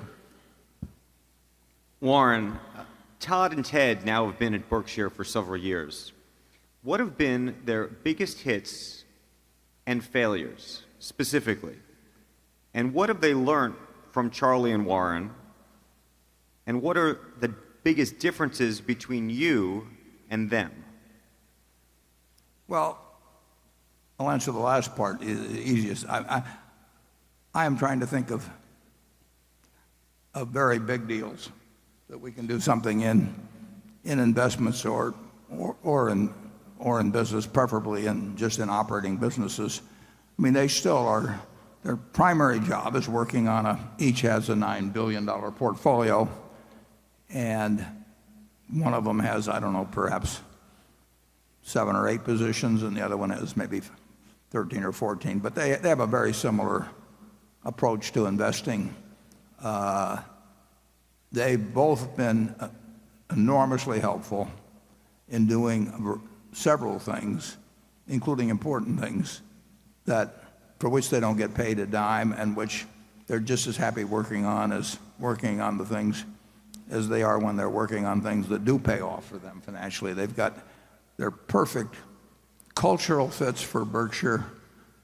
They're smart at what they do, and they're a big addition to Berkshire. Charlie? Again, I've got nothing to add. And did I cover the whole thing, Andrew, or was there a part I missed there? Biggest hits and failures, I think they specifically wanted to know in terms of investments and trying to understand the way you think, perhaps. I think the question was more focused. I think the implication was the way they think and the way you think. Are there differences? Yeah, I would say they have a bigger universe to work with because they can look at ideas in which they can put 500 million, and I'm trying to think of ways to put, not sums in the billions. And they certainly have a more extensive knowledge of certain industries and activities in business that have developed in the last 10 or 15 years. They'd be smarter on that than I am. But their approach to investing, they're looking for businesses that they understand and that are going to, and through the stocks of those businesses, that they can buy at a sensible price and that they think will be earning significantly more money 5 or 10 years from now. So it's very similar to what I'm thinking about, except I probably add another 0 to it. And we don't want to talk about specific hits and failures. No. Okay, Greg? Yeah, we will never get into disclosing. We file reports every 90 days that show what Berkshire does in marketable securities, but we don't identify. I may identify whether it's mine or theirs, but we don't get into identifying what they do individually. Looking at Berkshire's finance and financial products segment, there was a fairly significant increase in the amount of cash carried on the group's books last year. After holding steady between $2 and $2.5 billion during 2012 through 2014, the amount of cash held at the segment spiked up to $5.4 billion at the end of the third quarter of last year and $7.1 billion at the end of 2015. This incidentally coincided with your acquisition of GE's railcar leasing unit, as well as the acquisition of several railcar repair and maintenance facilities. Sales and profitability were fairly solid last year, but don't really seem to account for the magnitude of the change in cash. And investments, debt, and other liabilities do not look to have changed significantly enough to account for the difference, perhaps accounting for about $1 billion of the increase. Just wondering where the additional $3.5 billion in cash came from, and whether or not the elevated level of cash at the end of last year is excess to the business or a new required level of cash for the operations. Well, I can't tell you where it came from. You'd think I would, $3.5 billion, but I can tell you why we were funneling money into the parent company and into the finance company. That money was basically dedicated to making the $22 billion portion of the precision cash parts purchase that was accounted for by cash. We actually borrowed $12 billion, but $10 billion was what was of the borrowing was there. And we pushed money from various sources, depending on who owned what and that sort of thing. We pushed money into those two entities and eventually into the parent company to take care of the $22 billion that was coming due.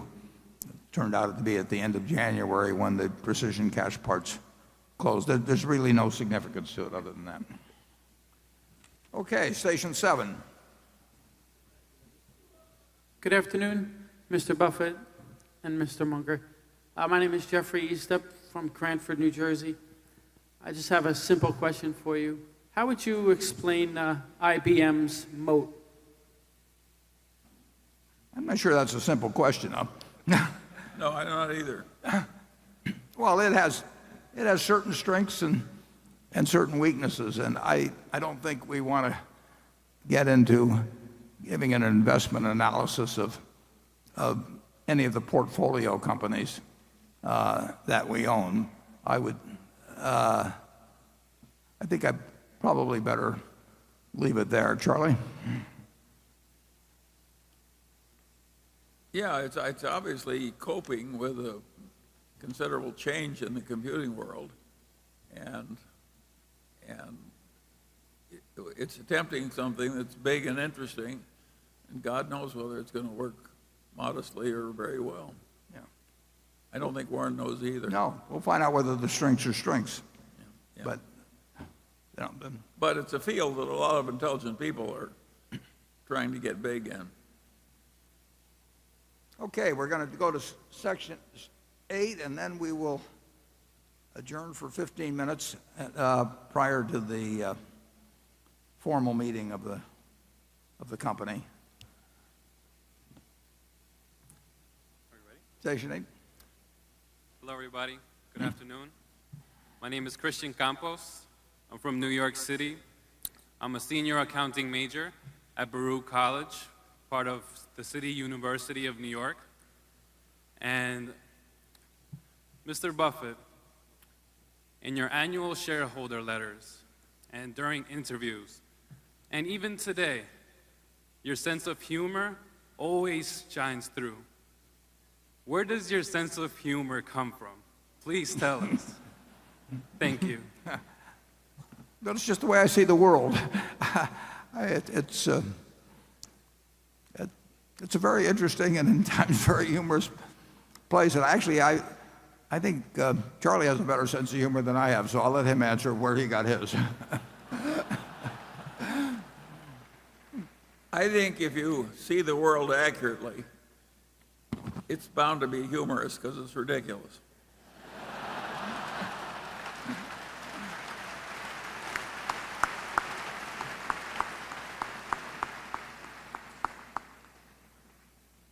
Well, I think that's a good note to close on. We will reconvene in 15 minutes for the formal part of the meeting. We have one proxy item to act on, and so I hope that those of you who are interested in learning more about actually the insurance aspects of climate change will stick around and we'll have a discussion then, and I'll see you at 3:45. Thank you.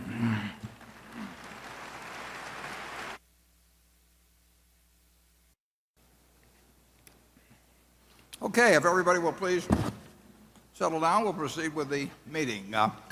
Meeting will now come to order. I'm Warren Buffett, Chairman of the Board of Directors of the company. I welcome you to this 2016 annual meeting of shareholders. This morning I introduced the Berkshire Hathaway directors that are present. Also with us today are partners in the firm of Deloitte & Touche, our auditors. They're available to respond to appropriate questions you might have concerning their firm's audit of the accounts of Berkshire. Sharon Heck is Secretary of Berkshire Hathaway, and she will make a written record of the proceedings. Becky Amick has been appointed Inspector of Elections at this meeting. She will certify to the count of votes cast in the election for directors and the motion be voted upon at this meeting. The named proxy holders for this meeting are Walter Scott and Mark Hamburg. Does the Secretary have a report of the number of Berkshire shares outstanding? Turned off the lights on me. Entitled to vote and represented at the meeting? Yes, I do. As indicated in the proxy statement that accompanied the notice of this meeting that was sent to all shareholders of record on March 2nd, 2016, the record date for this meeting, there were 807,242 shares of Class A Berkshire Hathaway common stock outstanding, with each share entitled to one vote on motions considered at the meeting, and 1,254,393,030 shares of Class B Berkshire Hathaway common stock outstanding, with each share entitled to 1/10,000th of one vote on motions considered at the meeting. Of that number, 575,608 Class A shares and 772,724,950 Class B shares are represented at this meeting by proxies returned through Thursday evening, April 28th. Thank you. That number represents a quorum, and we will therefore directly proceed with the meeting. The first order of business will be a reading of the minutes of the last meeting of shareholders. I recognize Mr. Walter Scott, who will place a motion before the meeting. I move that the reading of the minutes of the last meeting of shareholders be dispensed with and the minutes be approved. Do I hear a second? I second the motion. The motion has been moved and seconded. We will vote on the motion by voice vote. All those in favor say aye. Opposed? The motion is carried. The next item of business is to elect directors. If a shareholder is present who did not send in a proxy or wishes to withdraw a proxy previously sent in, you may vote in person on the election of directors and other matters to be considered at this meeting. Please identify yourself to one of the meeting officials in the aisle so that you can receive a ballot. I recognize Mr. Walter Scott to place a motion before the meeting with respect to election of directors. I move that Warren Buffett, Charles Munger, Howard Buffett, Stephen Burke, Susan Decker, William Gates, David Gottesman, Charlotte Guyman, Thomas Murphy, Ron Olson, Walter Scott, and Merrill Whitmer be elected as directors. Is there a second? I second the motion. It has been moved and seconded that Warren Buffett, Charles Munger, Howard Buffett, Stephen Burke, Susan Decker, William Gates, David Gottesman, Charlotte Guyman, Thomas Murphy, Ronald Wilson, Walter Scott, and Merrill Whitmer be elected as directors. Are there any other nominations or any discussion? The nominations are ready to be acted upon. If there are any shareholders voting in person, they should now mark their ballot on the election of directors and deliver their ballot to one of the meeting officials in the aisles. Ms. Amick, when you are ready, you may give your report. My report is ready. The ballot of the proxy holders, in response to proxies that were received through last Thursday evening, cast not less than 643,789 votes for each nominee. That number far exceeds a majority of the number of the total votes of all Class A and Class B shares outstanding. The certification required by Delaware law of the precise count of the votes will be given to the Secretary to be placed with the minutes of this meeting. Thank you, Ms. Amick. Warren Buffett, Charles Munger, Howard Buffett, Stephen Burke, Susan Decker, William Gates, David Gottesman, Charlotte Guyman, Thomas Murphy, Ronald Olson, Walter Scott, and Merrill Whitmer have been elected as directors. The next item of business is a motion put forth by the Nebraska Peace Foundation. The motion is set forth in the proxy statement, and will the projectionist please put up number 9. Here we are. The motion requests that our insurance business issue a report describing their response to the risks posed by climate change, including specific initiatives and goals relating to each risk issue identified.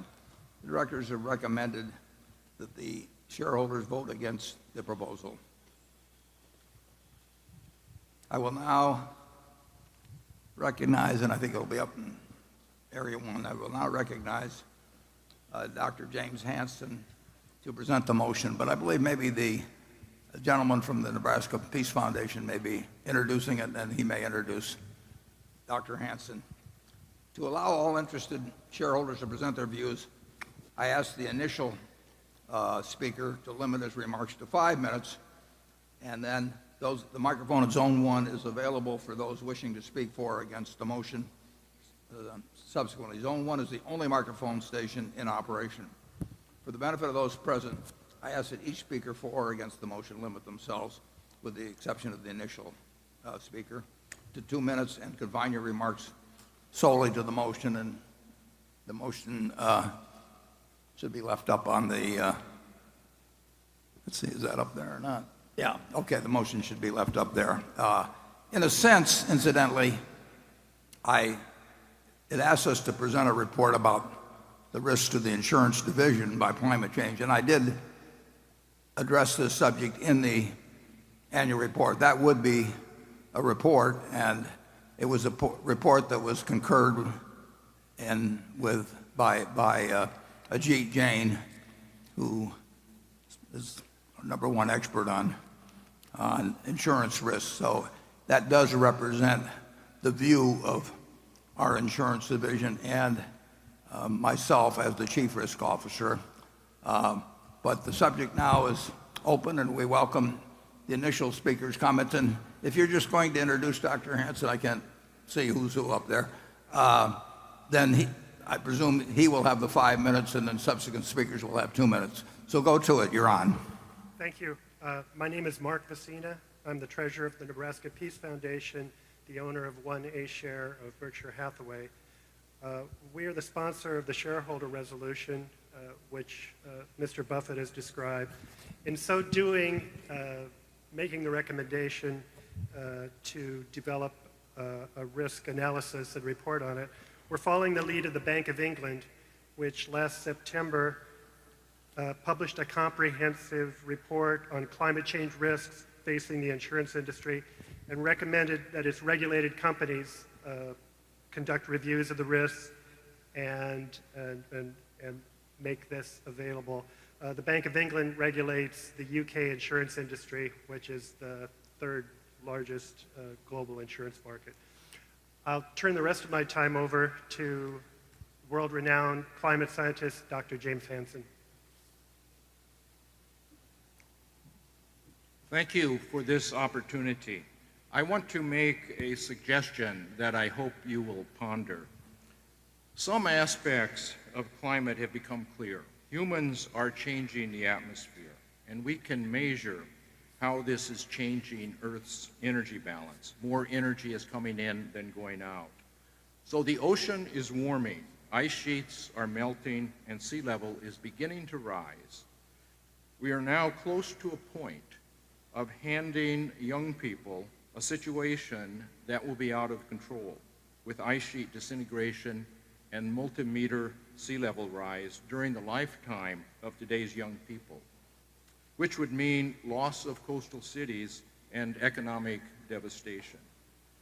Sea level rise would be irreversible on any time scale of interest to humanity.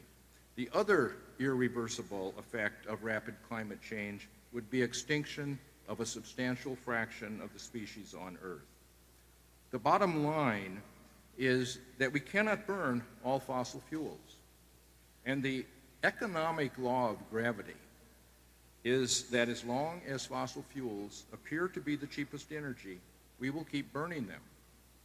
So my request, given the respect and the trust the public has in you is that you reflect upon the possibility of a public statement in favor of a revenue-neutral, gradually rising carbon fee.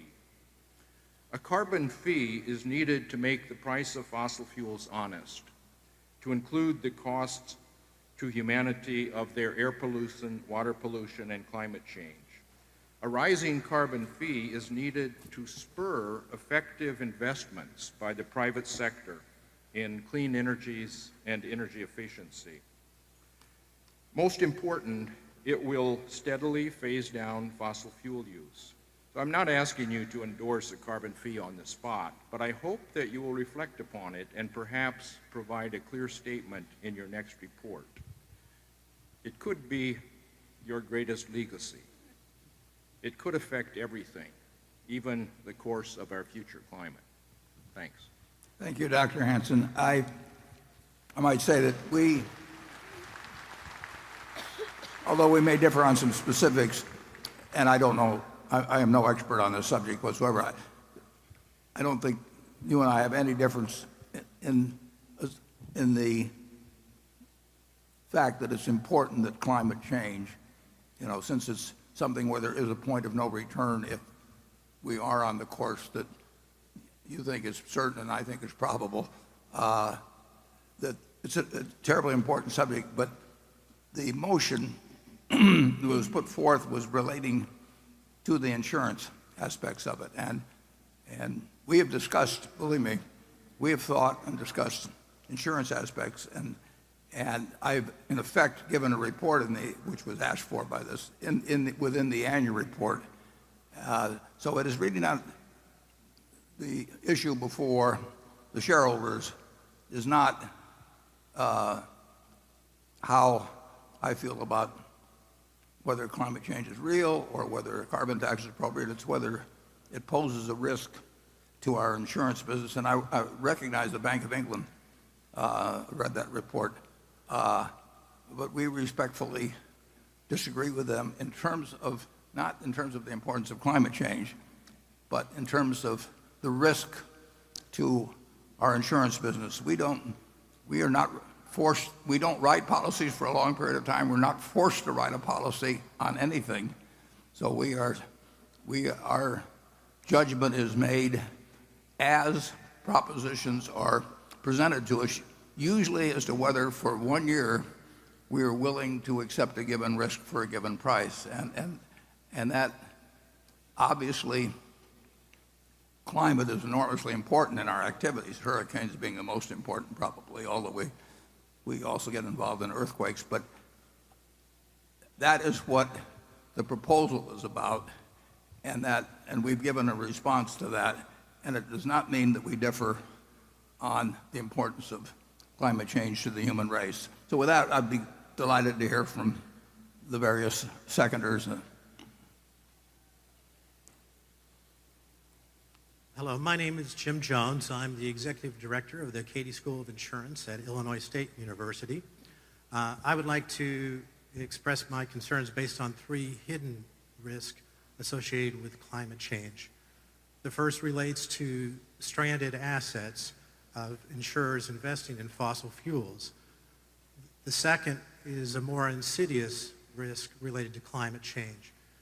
This risk is associated with the long-term liabilities associated with property, life, and health lines of business. And I realize that a number of intelligent people and experts don't see a long-term liability, but they're missing one important part, is that primary insurers are not able to withdraw or reprice entire books of business.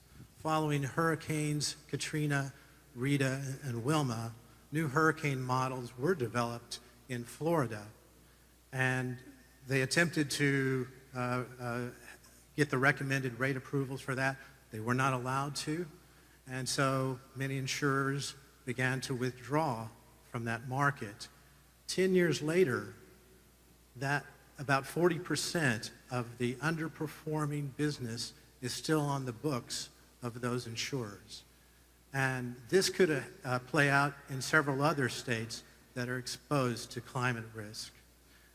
For a reinsurer, the value of reinsurance with their customers is a long-term business. The reason why this is so important is because, according to my count, 156 of your reinsurance customers have filed climate change disclosures. And these customers are looking for long-term interest being protected by their reinsurer.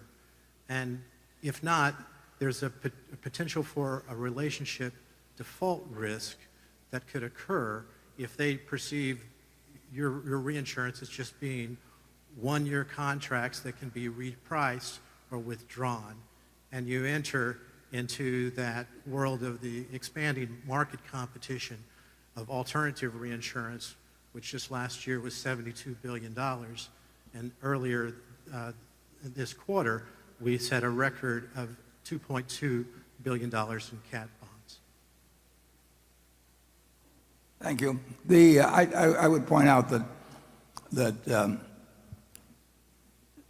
we have not been asked ever, to my knowledge, to write long-term contracts. Our primary insurers know that we look at it 1 year at a time, and we will not write business that we think has a major negative probability, and they don't expect us to. It's way less a relational business than in the past. It's much more a transactional business, but we will not write. If we lose a customer because they want us to do something stupid, we lose the customer. And there's not in our business, I'm not speaking for other reinsurers, but in our business, and I believe with most other reinsurers, they are not going to do something that they think is terribly disadvantageous to them just to maintain a relationship. That's not really a relationship, and be a subsidy. So that does not strike me, frankly, as a factor at all of any negative consequence at Berkshire. We, in terms of what happened after Katrina, rates went up, and actually the hurricane experience in Florida has been better than any period since before 1850 that we have any records on.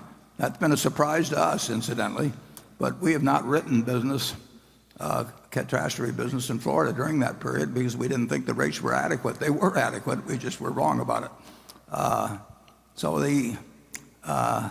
And incidentally, that is not, the fact that we walked away from cat business in Florida that we thought was mispriced does not hurt us in the business. It's really it's much more of a transactional business, and there may have been a time when relationships were very big in reinsurance, but with so many entrants in it is very much a transactional business, and no one expects you to do something that's very stupid. If they do that, that's the wrong kind of a relationship.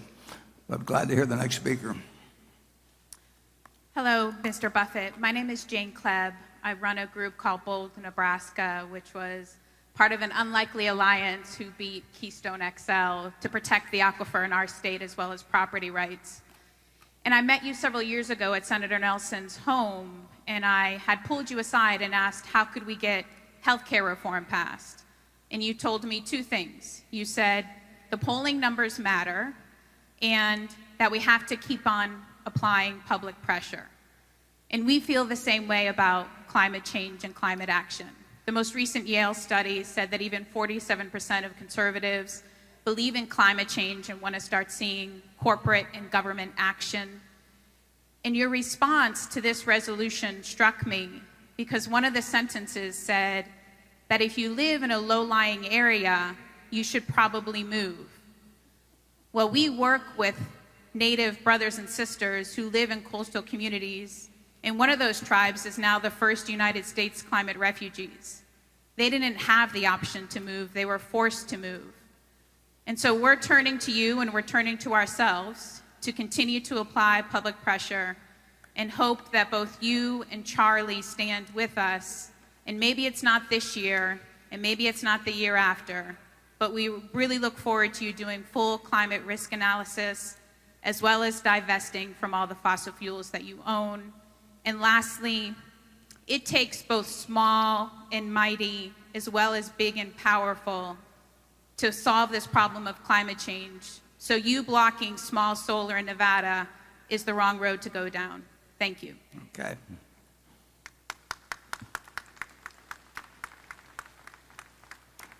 I think you'll have a reasonable time to move, but I would say if you're making a 50-year investment in low-lying property, it's probably a mistake. I actually said you may, as a homeowner in a low-lying area, you may wish to consider moving. And I would say that if you expect to be there for 10 years or so, I don't think I would consider moving. But if I thought I was making a 100-year investment, I don't think I would make it.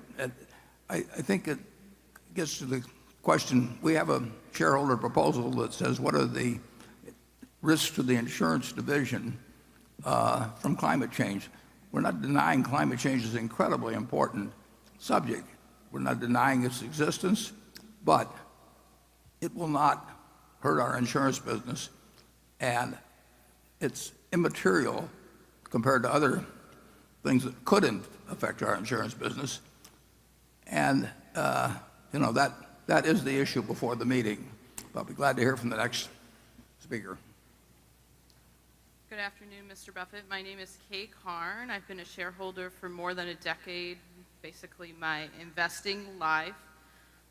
Today someone said that you think ahead of the crowd. With regards to this resolution, you're saying that the Berkshire insurance business will just raise rates the next time the policy is renewed, and that makes sense. But you agree that climate change poses a major problem for our planet. I would say that climate change poses a major problem for the stability of our global financial markets if the political action continues at its current pace with regards to this issue. I personally agree with Dr. Hansen that a carbon fee is the solution to address this issue. I'm wondering if you can tell us what you think the solution to address this issue is, and whether you think the Berkshire businesses more broadly than just insurance will be impacted by this issue in the next decade or two. Yeah, I would doubt if it's affected in the next decade or two, but I won't argue with you at all that it's likely, not certain, that unless various techniques are designed for reducing, for sequestration, different things of that sort, that plenty of people will be working on, or unless the emissions, greenhouse gas emissions are reduced significantly, that it's a terribly important problem for civilization. And there have been other, there's certainly going to be some very smart people working on ways to change the balance in some way, either through less being released into the atmosphere or by various techniques that might diminish the impact. But no one here will deny that it's important. I don't think it will impact. I don't think it will impact in a serious way the climate or insurance, for that matter, in the next decade or two.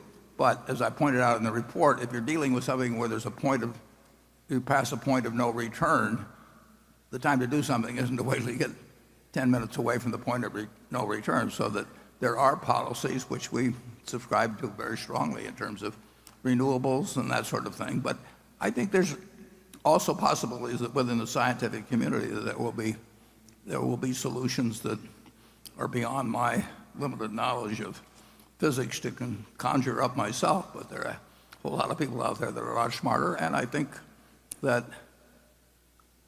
a basic problem on the reduction, if those things don't come to pass, is the fact that it's a planetary problem, and it requires cooperation by very important countries. And I think President Obama has made a good start in working with leaders of other countries, but it can't be solved by the United States alone, as you know better than I. But, be glad to hear from the next speaker. Hello, my name is Nancy Meyer, and I've been a shareholder for 15 years with my husband.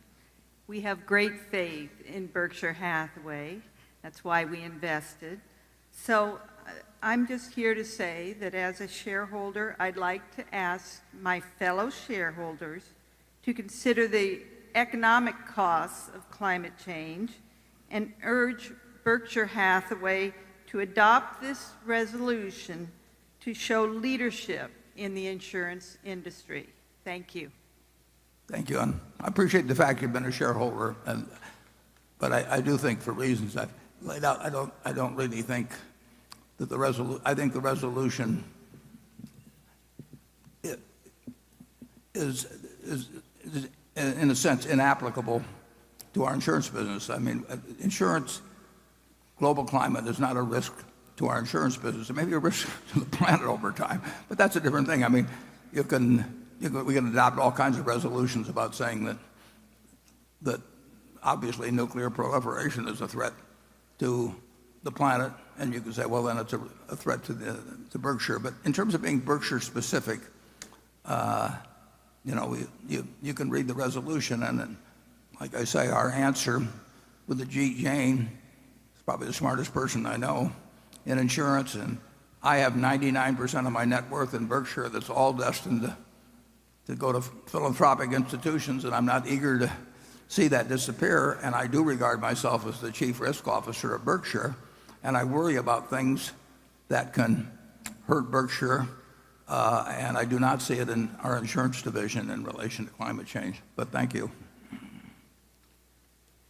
Good afternoon, Mr. Buffett. I am Richard Miller in the Creighton Theology Department here in Omaha, and I study and teach climate change and its social effects.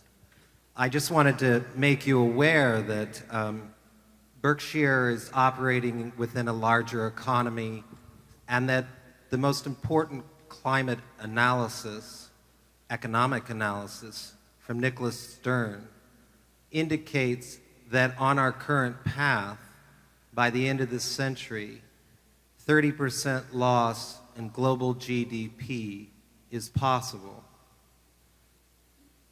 The other issue is, when we talk about doing something about climate change, doing something means to avoid major sea level rise, we need to reduce emissions globally, starting today, 7% per year.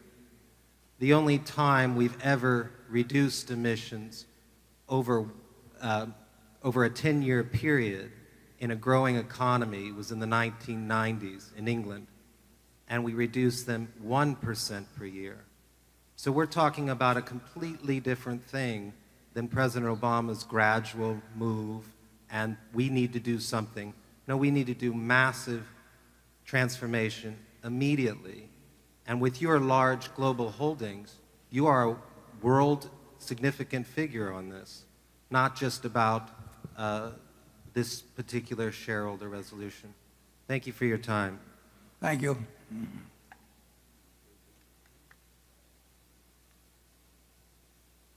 Is that complete the speakers? Say that again? Are you the final speaker? Yes, I think those are all the speakers. Okay, well, thank you. Charlie, do you have anything you want to say? Well, yes.